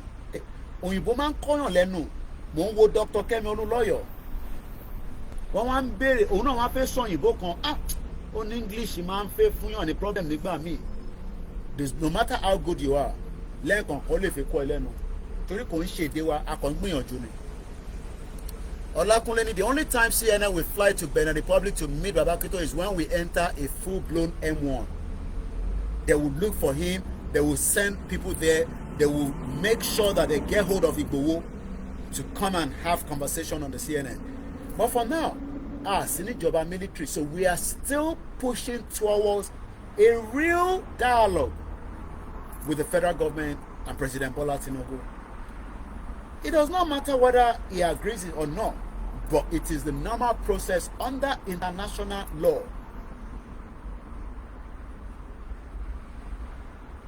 Why is the Northerner not agitating to get the nation state? The Northerners are not yet there because it is a mixture of the Fulani and the Hausas. And to be honest with ourselves, the Fulanis are controlling the north. So it will be very difficult for the Hausas to be involved right now. And we all know that because literally the Northerners have been suppressed, they've been subjugated, and they've been kept below par. But we hope that as time goes on, Muki, Mr. Olumide, we hope as time goes on, it will happen. Baba mi soon Odo, Mr. Koiki, I'm concurrently on PayPal. Oh yes, I am very, very okay. We don't have to be mentioning your name, but we know that every month, every week, their donation is coming in. If we have multiple people doing that, or even on our platform, there's a lot of things that, look, I can't remember the last time we've done any leaflet. I don't have to wait for the YSDM to do leaflet, but I don't have to wait for the YSDM to say, Koiki, go and do this. I can do my own while they are preparing for strategy. Strategy means, how do we make sure that the Yoruba Nation campaign penetrate into all and different parts of Yoruba land? We have to have a time frame for everything we want to do. Yes, we must have a time frame, but in a movement, it will be very difficult. And let me say this, and I'm being truthful now. Ambulance in law. If Dugbo Onitiri have not interfered, disturbed, distract, created fractions within the Yoruba Nation, I would just say things would have been much more better in this movement than where it is right now. And I'll just leave it like that without no other explanation or elaboration. But today, look, Lano, I'd love to go to Giles' page and just see what he's saying. All I see that he's saying right now is just creating awareness. And I'm being truthful. Gbogbo tí mo kọ̀ rí tí Giles ṣe nísìn ni pé ó kàn create awareness because it doesn't have the capability to say to you and me that there's a government in place in charge of the Yoruba land today. So telling to, and I don't want to be too much distracted to that side, but because based on the comments to Wale and question to Wale, Koiki, we must have a time frame for everything. There will be things that there will be time frame for. How do we make sure that we mobilize, we get our people again to understand that Yoruba Nation is the key? Sherry in Toshi Hodi Ani Awati, I want to believe in Nigeria to jomo Yoruba, only Bola Tinubu. Sherry picture Bola Tinubu, níjọ́ tó bá ti fade away. Kò ṣe fún ti kú tí kò sí pé a lè máa sọ pé presidency tá wò yẹn Tinubu ló wà níbẹ̀. Níjọ́ yẹn ló máa ní understanding pé Yoruba nation gangan òun ni kókó. But ẹ̀ ń sọ fún àwọn tí, and I'm not talking about àwọn Dayo Israel. I saw Dayo Israel pẹ̀lú Ṣèyí Tinubu àti Ṣèyí Law because I follow all them on the Twitter. Dayo Israel ní òun ṣe strategy plan for the youth. How old ni Dayo Israel? So ṣé Dayo Israel sọ fún wa nísìnyí pé òun mọ̀ ju bàbá Akíntóyè lọ? Níjọ́ wo ló bí? Ṣé níjọ́ wo ló bí Dayo Israel? Níjọ́ wo ló bí Ṣèyí Tinubu? It is the turn of the father of Ṣèyí Tinubu. Let him enjoy it just like any other president around the world. Àwọn ọmọ Barack Obama, they were enjoying it while Obama was there. Joe Biden, àwọn ọmọ ẹ̀ ń gbádùn ẹ̀. So we cannot say because Baba Tinubu ló wà níbẹ̀, káwa ní kí Ṣèyí Tinubu kó má lówó, kó má ní network. No, I don't agree to that. Ìtọ́sẹ̀ ń pè wọ́n ní ọmọ president nìyẹn, wọ́n máa gbádùn ẹ̀kú ni tó máa fi pull out. Tó bá ṣe tán kan sẹ̀, wọ́n gbọ́dọ̀ máa fún ní protection nítorí pé ó ṣì wà in danger. But the question is that the future for Yoruba people? Àbí future èèyàn kan? Ṣé Ṣèyí Tinubu wá gẹ́gẹ́ bí ọmọ Yorùbá fún gbogbo Yorùbá nìkan? No, future tiẹ̀ nìyẹn. Ẹ lọ wo àwọn ọmọ Barack Obama nísìn, wọ́n ń ṣayé wọn lọ bó ṣe ń ṣe lọ, away from the presidency. Àwọn ọmọ George Bush, ọmọ Bill Clinton, ẹ rántí girl yẹn kí lórúkọ ẹ̀? That pretty girl. Bí àyẹn yẹn bá tẹ̀ ti fẹ́ gan ṣẹ̀kín tẹ̀ wá bí ṣe máa marry ẹ̀ nígbà yẹn. So what we are saying is that we are talking about the future of, let's even count it as 45 million Yoruba people. Àwa fẹ́ gbé lórí Tinubu. Àwọn kan ní ẹ fẹ́ gbé lórí Ìgbòho àti Bàbá Akíntóyè. But future táwọn ń sọ, ó yàtọ̀ sí future tí Tinubu ń sọ. Chelsea, yes.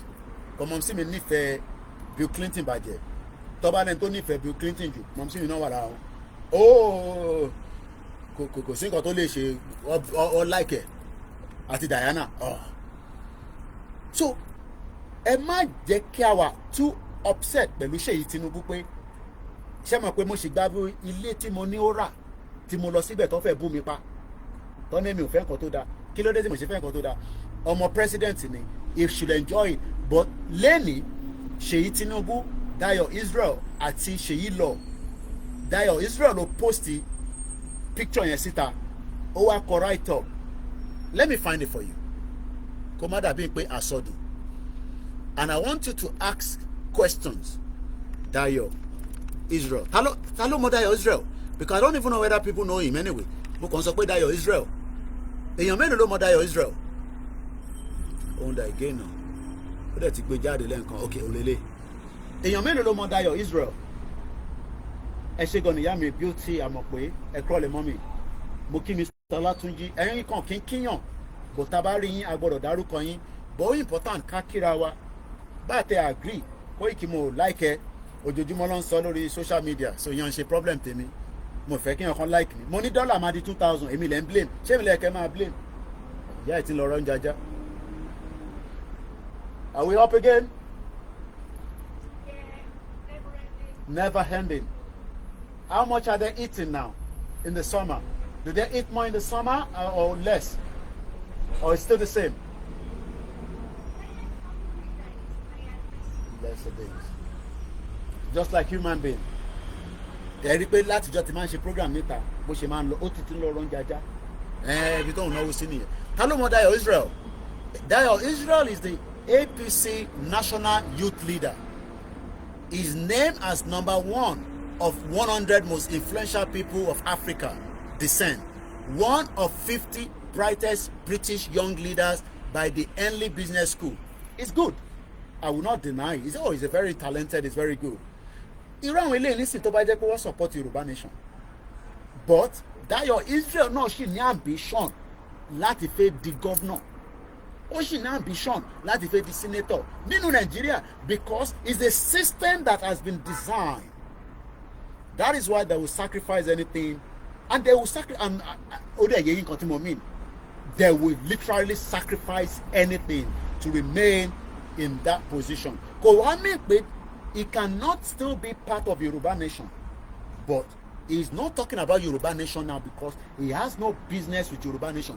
But this is the business Tony Kinsofe ẹ̀yin ọ̀dọ́ ẹ̀yin youth. Ẹ ṣé gan ni ìyá mi beauty amọ̀pẹ́. Dayo Israel posted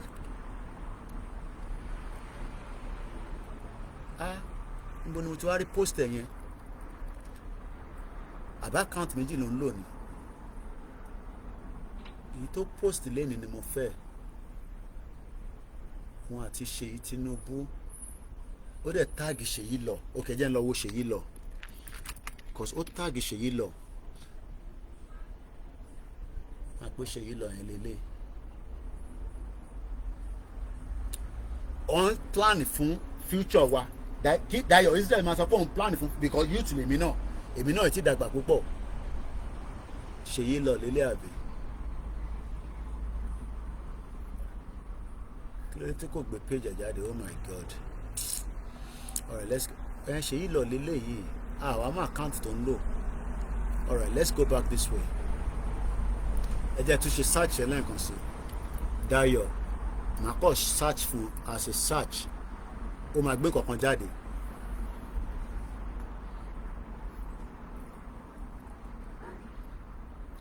(15th of May) ìgbà tó wọn àti honourable minister of state for youth lélẹ̀ òye tí mò ń sọ yẹn òun àti Ṣèyí Tinubu ni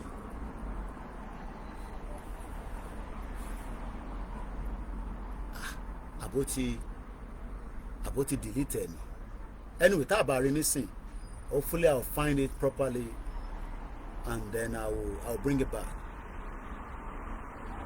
Alright, ẹ jẹ́ n Google ẹ̀ Dayo Israel Ṣèyí Tinubu.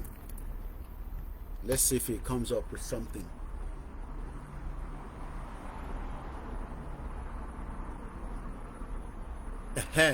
Okay, orí Instagram ẹ̀ lélẹ̀ ó jáde lórí Instagram ẹ̀ màá ka nǹkan tó sọ fún yín picture yẹn lélẹ̀. I had a great time spending the money yesterday with my brother. Gbogbo àná la máa ń pera wa ní brother.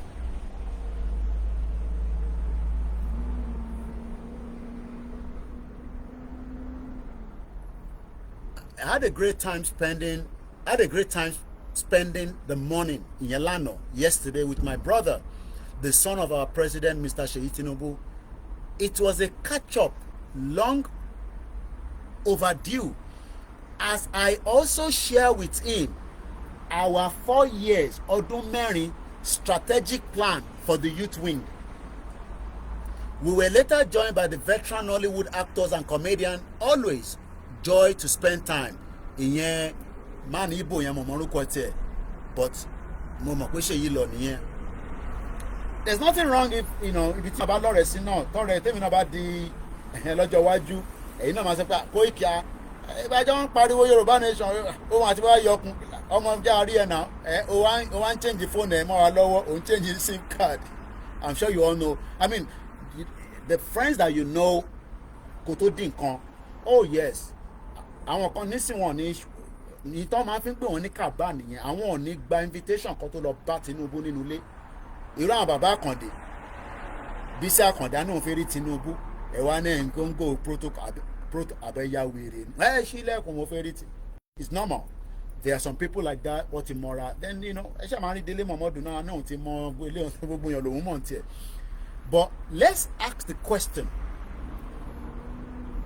I don't know which 4 years ni Dayo is the sorry lady o be 4 years after 2031 no 2027 or 4 years after Mokiyawa first bank or 4 years lẹ́yìn tí Tinubu bá ṣe tán ló ń sọ because he's talking about òun lọ bá Ṣèyí Tinubu àwọn jẹ breakfast normal oúnjẹ pọ̀ rẹpẹtẹ ní presidential villa ebi kàn pa wá ni àwọn òrówó jẹun but normal bó ṣe láti rí nìyẹn àwọn o expect kí Ṣèyí Tinubu máa rùn pa ni big boy ni city boy ló máa ń pè but I'm asking a question ẹ̀yin ọmọ Yorùbá mo kíyàwó Fatima Mustapha salamu alaikum Dayo Israel I don't have any problem with him ó wá ń sọ fún àwa pé òun ní plan strategic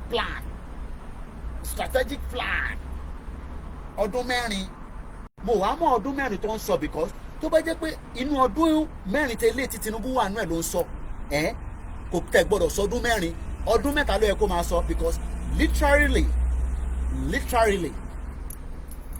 Tinubu ti lo ọdún kan, ọdún mẹ́ta ló kù.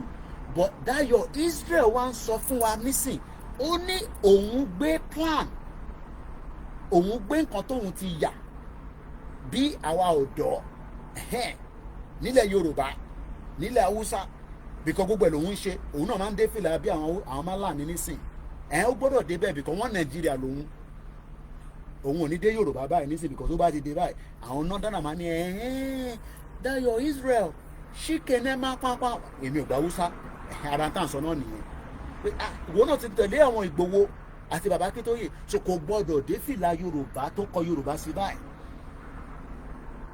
Ó wá ní òun ní 4-year strategic plan for the youth wing. Ẹ jọ bí èmi ò gbọ́ English tó sọ dáadáa, ẹ bá mi béèrè lọ́wọ́ Dayo Israel pé 4 years plan tó ń sọ yẹn àwọn youth wo ló ń sọ, àti pé ṣé nínú Nàìjíríà yẹn náà ló ti ń plan fún youth.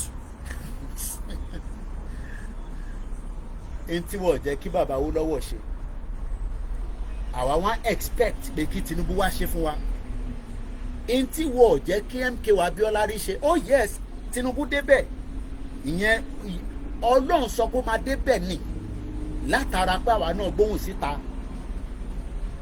Kò sí nǹkan tẹ́nìkankan lè sọ, Tinubu lo leverage Yorùbá nation láti fi débẹ̀, àmọ́ ohun Ọlọ́run náà ló máa débẹ̀. Bọ́ ṣó wá ó máa conclude láti ṣe gbogbo ohun tí ó wà lẹ́mìí ẹ̀. It is just 3 more years to go. But tí wọ́n bá wá sọ pé Yorùbá nation nídìí owó, kí lẹ fẹ́ fowó ṣe, kí lẹ máa fowó ṣe, gbogbo ìta tí ń ná bọ̀, ṣé owó táwọn APC ná ní 2023 bí ṣe bá ń sọ̀rọ̀, I don't know how true it is, but èmi náà kà lórí Twitter ni, but source mo fi kà yẹn, bọ̀bọ̀ yẹn ní intelligent náà ọ̀hún náà nǹkan tẹ́ máa gbọ́, tẹ́ máa tẹ̀lé àwọn èèyàn, tẹ́ máa sọ nǹkan kan, tẹ́ máa sọ pé yes ó bọ̀. Ó ní wọ́n ti gbé $200 million síta tó fẹ́ lò ní 2027. $200 million fún just ẹmọ ìyẹn bí á fún campaign kékeré kan. Àwádẹ́ wà ní bíbá Yorùbá nation, Koiki jẹ́ ọ̀la máa gba Yorùbá nation, ẹ fún wa ní time frame. Owó wo lẹ dá sínú YSDN tá fẹ́ fún yín ní time frame? Àbí owó wo ni gbogbo wa dá sínú YSDN tá fi ń béèrè time frame? Let us not deceive ourselves. We will continue the little we can do. Kò little lè tá à ń ṣe. Mo kẹ́ ẹ Ṣẹ́gun ọ̀nà brother mi. Ìyẹn mo ṣe sọ, mo ti sọ tipẹ́tipẹ́, màá tó tún sọ. Ìgbòho ti bá wa mú 7 nínú Yorùbá nation in terms of the awareness nílé. 3 tó kù lákàn ṣe lórí social media. Ṣe 10 lórí social media. Don't let Koiki sọ̀rọ̀ tó dáa, tó bá sọ̀rọ̀ ara yẹn máa dìde. Irọ́ ni o, kò dé anywhere àfi tá a bá ń fún lára wa. Mo dẹ̀ lo orúkọ ara mi torí ti bá dárúkọ ẹlòmíì ní sí ọ́nà wọ́n ti ń jà kọ́ mú mọ̀ wá. Ọ̀rọ̀ tí mò ń sọ kò dé 2. Ó ń lọ, ó ń filter, ó ń lọ, but kò wọlé bó ṣe jẹ́ kó wọlé tó, because we are dealing with many obstacles tí wọ́n fẹ́ jẹ́ kí ọ̀rọ̀ tá à ń sọ kó penetrate désàlẹ̀. Mo lọ sí nọ́mbà kàtẹ̀sẹ̀ pé yẹn security. Brother kan send message sí mi, ó ní Mr. Koiki, fídíò kan tí mo ní kẹ́ fún mi, mo wá lọ mú kíyàwó Sherifa Agbabiaka. Bẹ́ẹ̀ni, mọ̀mísí mi ti pàdé Bill Clinton ní London School of Economics. Ìjọ Friday lọ rí Bill Clinton, wọ́n wá ṣèkẹ̀. Nígbà tó wá díjọ́ Monday láti jọ Friday, mọ̀mísí mi dẹ́n ṣiṣẹ́ ní House of Lords. Mo ti sọ fún yín, ibẹ̀ lọ ti retire. So èmi gbọ́dọ̀ jọmọ tó jẹ́ ọmọlúàbí ní UK débi tí ìyá mi ti ṣiṣẹ́ yẹn ó ní kìmí díẹ̀. Àwọn lords mọ̀mísí mi wá sọ pé àwọn rí Bill Clinton níjọ́ Friday. Òyìnbó kárí láyé. Wọ́n wá ní shake me Remy, shake me, shake me. Ọwọ́ tí wọ́n ti fi fọbọ́, tó ti fi lọ toilet, tó ti fi jẹun, tó ti fi wẹ̀ látijọ́ Friday, nígbà tó wá dijọ́ Monday, òyìnbó ní kó shake. That is how people are valued. Ìyẹn la ṣe ń dúpẹ́ fún Ìgbòho àti bàbá Akíntóyè àtàrà wa. So kí ni mo fẹ́ fà yín bẹ́ẹ̀ ni pé mo kí Adams Ọlámilékan. For us to continue the push of the movement níbi tó dé nísìn, we must fund it. Don't mo fẹ́ dárúkọ àwọn Yorùbá olówó kó má dàbí pé èèyàn pé wọ́n jáde àbí nǹkan kan. They are not going to give you any money, okay? Koiki ẹ lọ bá wọn lẹ́yìn bí wọ́n fún wọn ò ní fún yín ní ṣìngbá. Tíra àwọn yẹn bá fún wa lówó blogger Linda Keji, Instablog Naija, gba àwọn blogger yẹn àwọn ló máa gbé láàárọ̀ ọjọ́ kejì. Bàbá Akíntóyè àti gbowó wọ́n ti lọ gbowó lọ́wọ́ wọn náà fẹ́ fi ṣe Yorùbá nation àmọ́ ó náà wọn ò fún wọn bọ̀wọ́ lọ tọrọ owó lọ́wọ́ ẹ̀. We hope that some of them will come out and say movement ten ṣe an interest sí ẹgbà 30 million, ẹgbà 100 million, ẹgbà 20,000 pounds, ẹgbà 500,000 pounds. But they are not going to do that because they are not interested for us to be free from the bondage and the shackles to ọkọ̀ wá sí. Ìyẹn náà fẹ́ Babalọ́lá ṣe sọ pé a lè pín Nàìjíríà tó bá ti pín Nàìjíríà probability wà pé lọ́jọ́ iwájú investigation lè débi university ẹ̀ investigation lè dọ́dọ̀ tiẹ̀ òun lè ti kú nígbà yẹn. Most of them are mo kí ẹ Ṣẹ́gun Ọ̀nà with the super chat. Olóyè Sunday Adéyẹmọ Ìgbòho ṣá is forever our hero. Akọni ilẹ̀ Oòduà ni catalyst for Yoruba self-determination. Ìyẹn mo ṣe kí dáadáa lẹ́ẹ̀kan pẹ̀lú oríkì ẹ̀.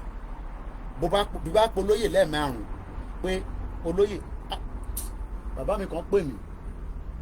Wọ́n náà wọ́n gbọ́ fìrífìrí pé tólóyè bá ń wá bẹ́ẹ̀nì lẹ́ẹ̀kankan pé ó máa ń pé àwọn yẹn dẹ̀ ń sọ pé olóyè àwọn ará Bẹ̀nẹ̀ dúró tán gbẹ́gẹ́ fún Yorùbá nation. Ẹ gbọ́ mi àwọn ará Bẹ̀nẹ̀ mo kí wọ́n dúró pa fún Yorùbá nation. Olóyè Ọlọ́run bá ń kẹ́ ẹ mọ́ bí bàbá yẹn ṣe pè mí mo ní ẹni lóṣèlú síbẹ̀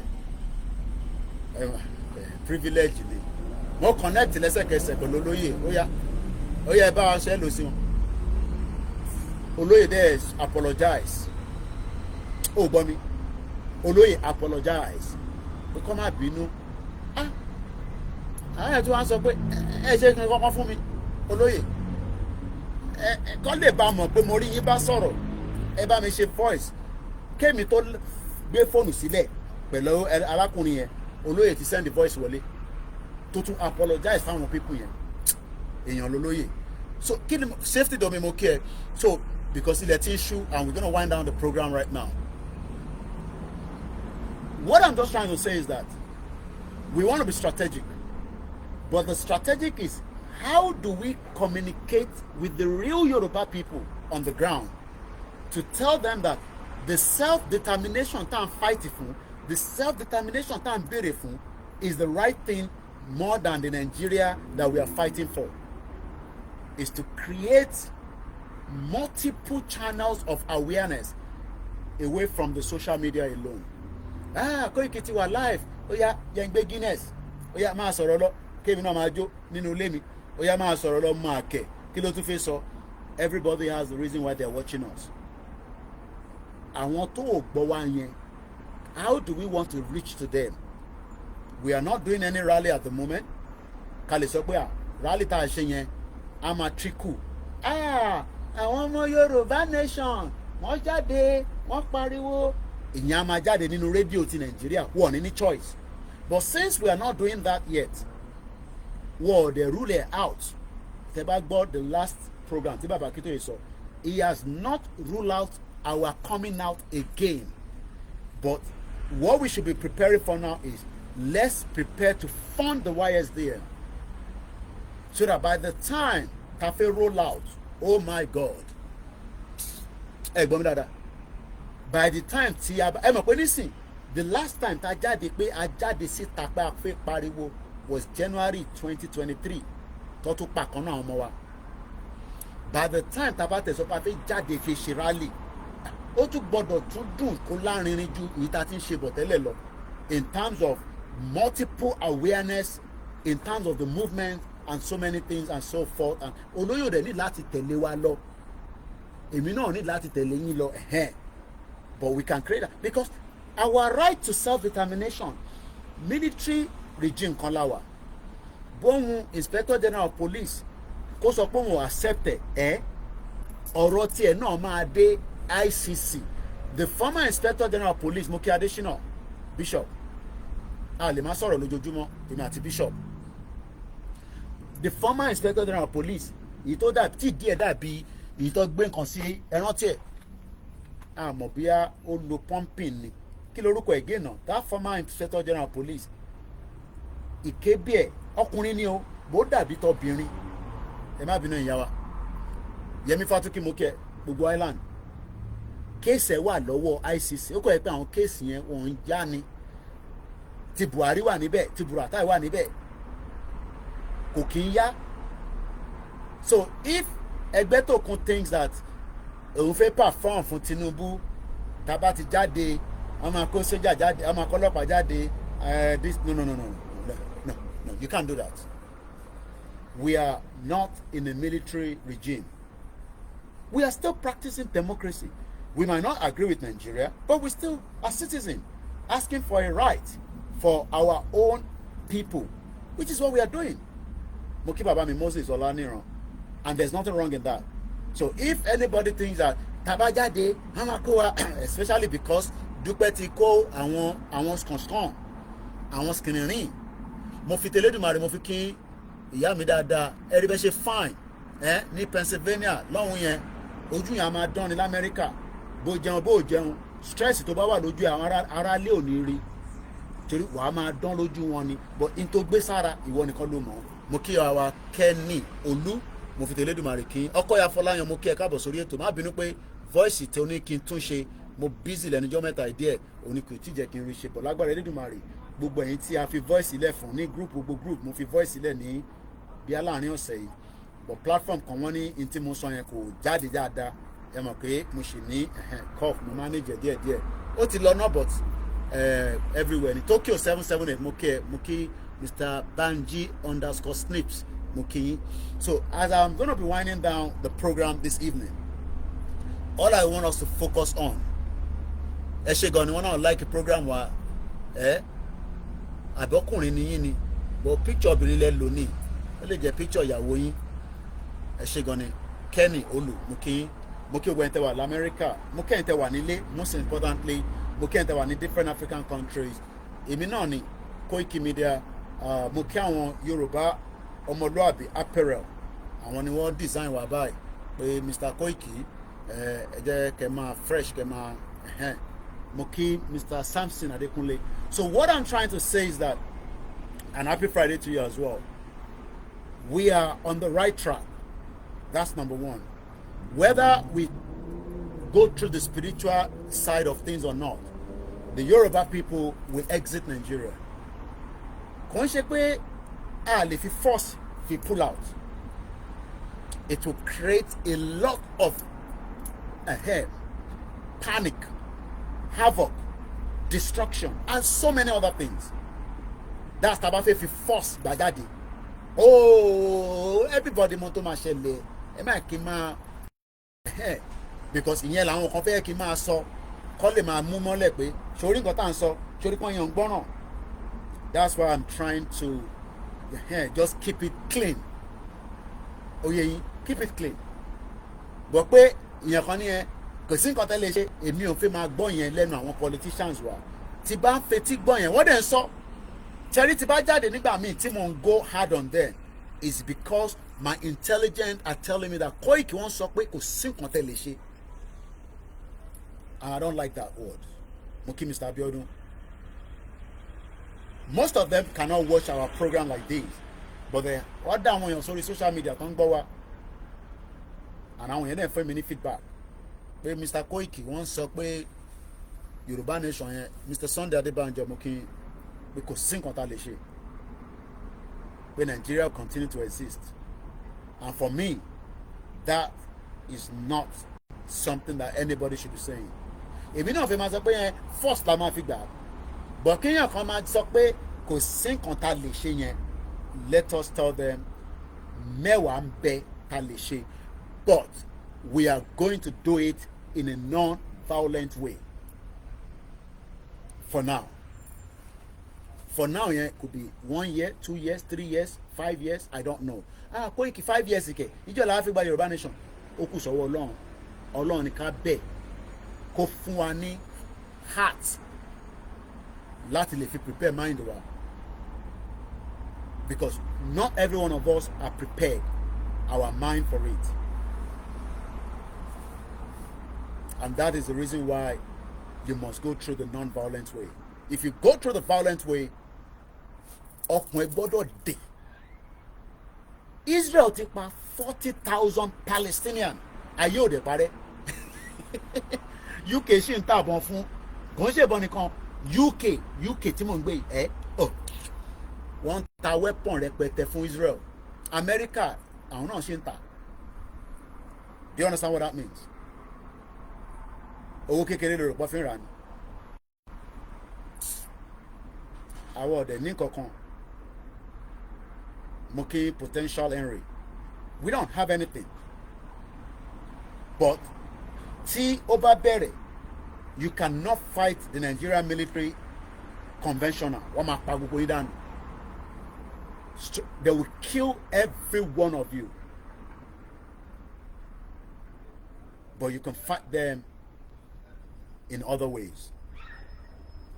It is called the guerrilla warfare. No government in the world can win that. Oh, no. Guerrilla warfare.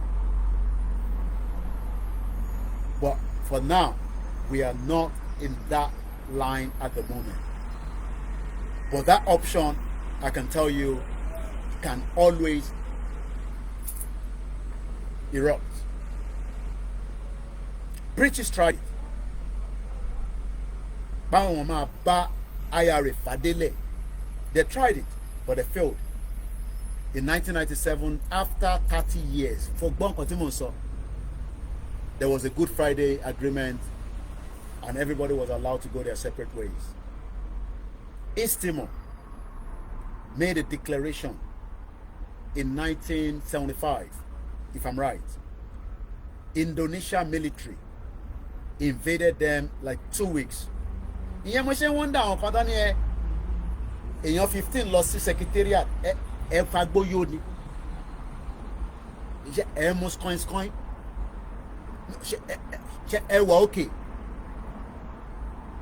kìrìtà èdè táwa máa ń lò lábúrò ṣe ẹ wà òkè 15 ẹ lọ secretariat ẹ tẹ máa dúpẹ́ tó fìbọn fọ́ gbogbo tẹ ká máa rọpò lọ yín sàlẹ̀. Yes, ẹ fẹ́ Yorùbá nation bẹ́ẹ̀ ẹ ń tẹ̀lé ìyá tó ń fún yín ní fúbù mo ní gbogbo nǹkan create nísìn as far as I can see it, it's just out now where èmi ò ní àdúrà tó bá wọn kọ́ gbàdúrà láti 24/7 to 24/7 prayer nìkan kọ́ ló fi gba Yorùbá nation. There will be dedicated option that your heart must be sealed for it. Ọmọ Yorùbá ẹ̀mí wọ̀ tí dé fún that particular junction yẹn a kàn sọ pé ó ti yá. Some of you are not seeing the graphics image of what is happening in Palestinian is not being put out. Only bit our thing, and I will not tell you that. Tó bá wò lójoojúmọ́ wà ní mental breakdown lẹ́sẹ̀kẹsẹ̀. Gbogbo snip lọ́kàn ìtàn showing lórí Al Jazeera àtọkàn yẹn, those are just like the snips of what is happening in Palestinian. In tó ń ṣẹlẹ̀ lọ́wọ́lọ́wọ́ ní Palestinian bí ṣe máa ń sọ̀rọ̀ ó jù bẹ́ẹ̀ lọ. And I'm not telling you ibi tí ń rí wò. But your heart ẹ̀mí ẹ gbọ́dọ̀ prepare pé ṣé tá bá bọ́ sí irú ibi tá à ń sọ yìí ṣé àwa náà lè sọ pé yes fún ìgbà díẹ̀ ni ìyẹn ni kólúkálukú wa máa lọ rò kò ń ṣe pé kákọ̀ jókòó ó yá super chat ìgbìgì ó yá comment ó yá action. And I don't want to go into details how some of those people that have been killed. Mo kàn lè fún ilé kékeré kan orí LBC lọ́dún sọ yẹn so mo ń references orí LBC kọ́ dí àwọn èèyàn lọ́wọ́ lẹ́yìn kò dẹ̀ mọ́ tó ṣẹlẹ̀ sí wọn war crime and that fight is not ending. Tó bá tún wá lọ sí ìjà tó ń lọ lọ́wọ́lọ́wọ́ pẹ̀lú Russia àti Ukraine, your heart must be sealed to prepare for that pull, because Nigeria government will get support from countries. I will not tell you those countries, but they will get support, and they will kill as many of us if we are not careful. So let's create more awareness. Let's push for the awareness. Get into all the towns and cities across Yoruba land. Níbi tí wọ́n ti níná, èmi náà ṣe rí pé iná ó ti ń dark. Níbi táwọn èèyàn ti ń wò mí nínú yàrá wọn tó rú mú wọn. Let us push the message to our people in those areas. And very soon, most of them will buy into it. Their heart has been sealed. Àwọn ọmọ Yorùbá ò fi gbọ́n kankan ju pé Tinubu wà níbẹ̀ ni. And I'm telling you this because that is what is on the ground. Kò sọmọ Yorùbá kankan tó fi gbọ́n kankan pé ẹ̀ ń sọ̀rọ̀ Yorùbá nation. Wọ́n sì ń rí Tinubu as their saviour. But Tinubu is a weak element. And I will leave it like that. And when somebody is a weak element, tí Tinubu bá ń ro Yorùbá nation báyìí, tí Sultan bá jáde sí lẹ́yìn bí lójú oorun ló jáde sí Yorùbá nation wo ló ń rò padà sí Nàìjíríà, ẹ̀mí àtún máa padà sí Nàìjíríà ni because a weak element.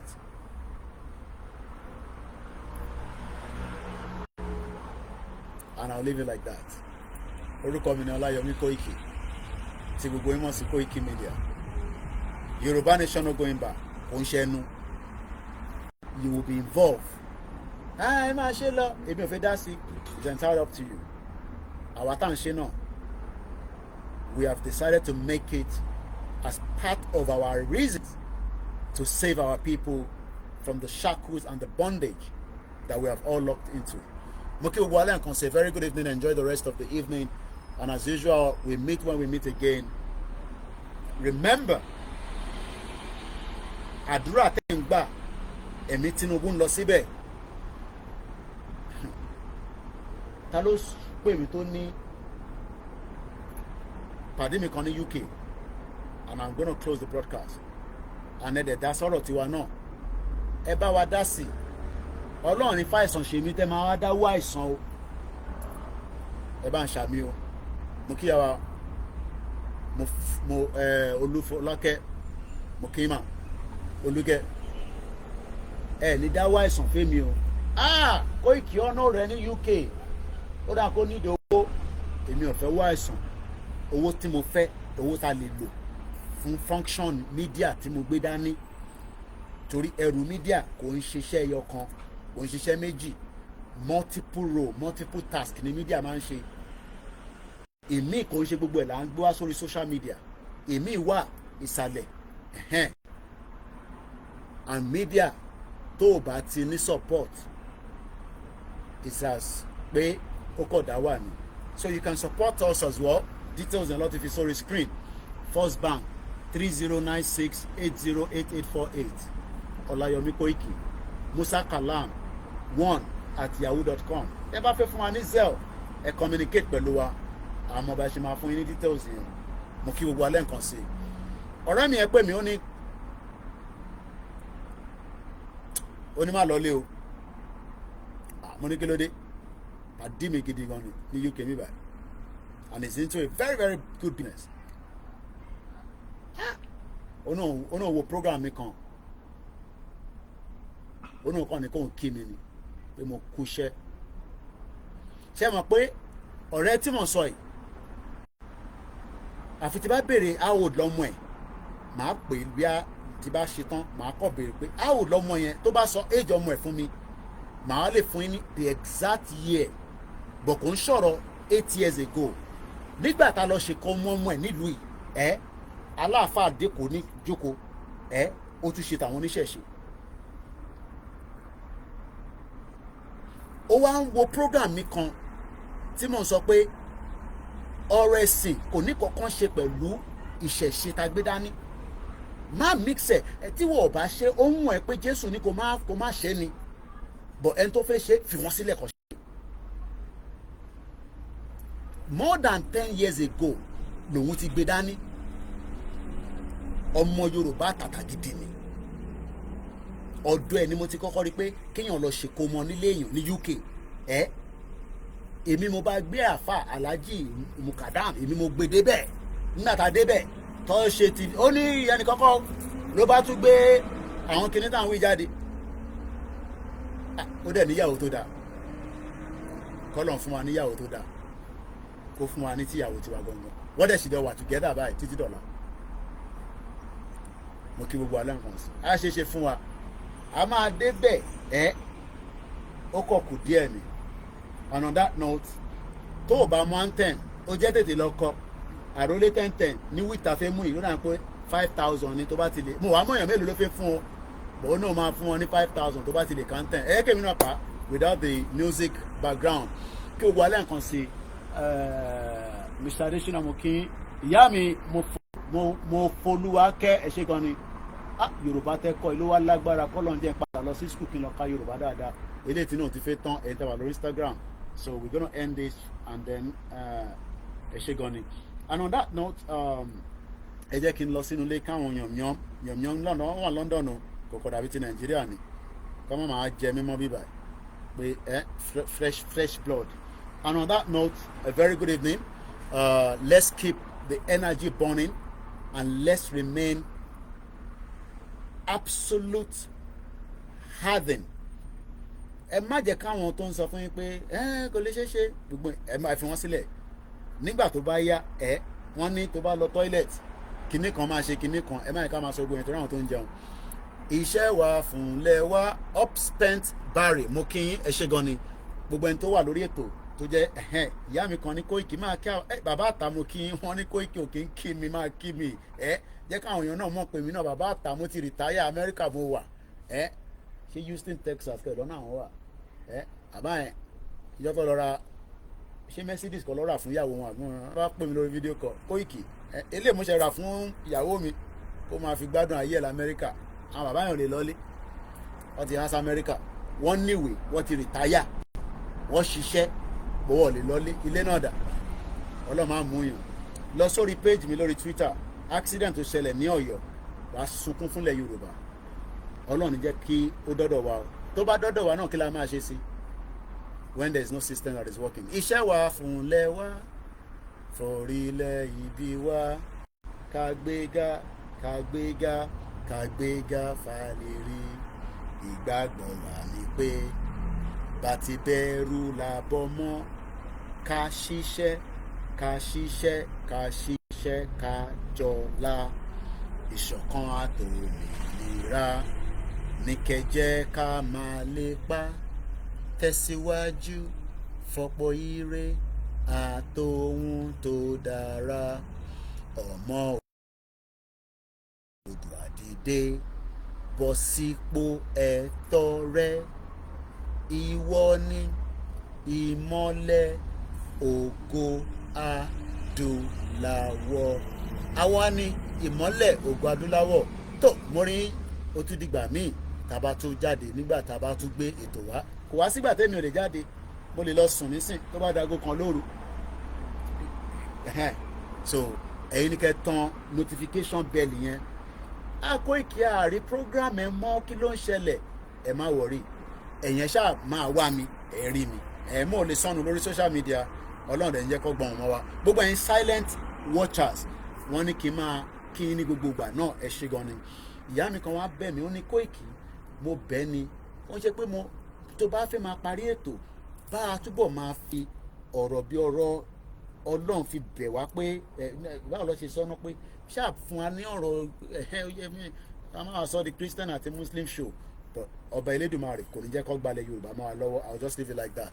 Gbogbo àwọn tó ń gbìyànjú pé wọ́n fi gbalẹ̀ mọ́ wa lọ́wọ́, Jésù ò ní fún yín ṣe, ànábì ò ní fún yín ṣe, àwọn onílẹ̀ irúmọlẹ̀ Yorùbá ò ní ṣe.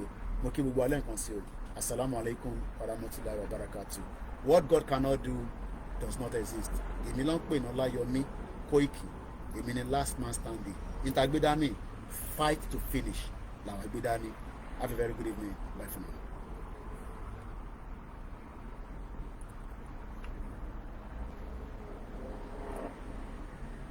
Thank you so much, everyone on the Twitter. I'm okay going to Lori Mixella. Thank you so much. Bye for now. We're going to Lori YouTube, Mokinyo, Eshegon, Instagram, and all the platforms that have joined us. At least 1 hour 45 minutes is more than enough so that I can go inside. Bye for now. Mokiya to be Milomo, with the count, Bye for now.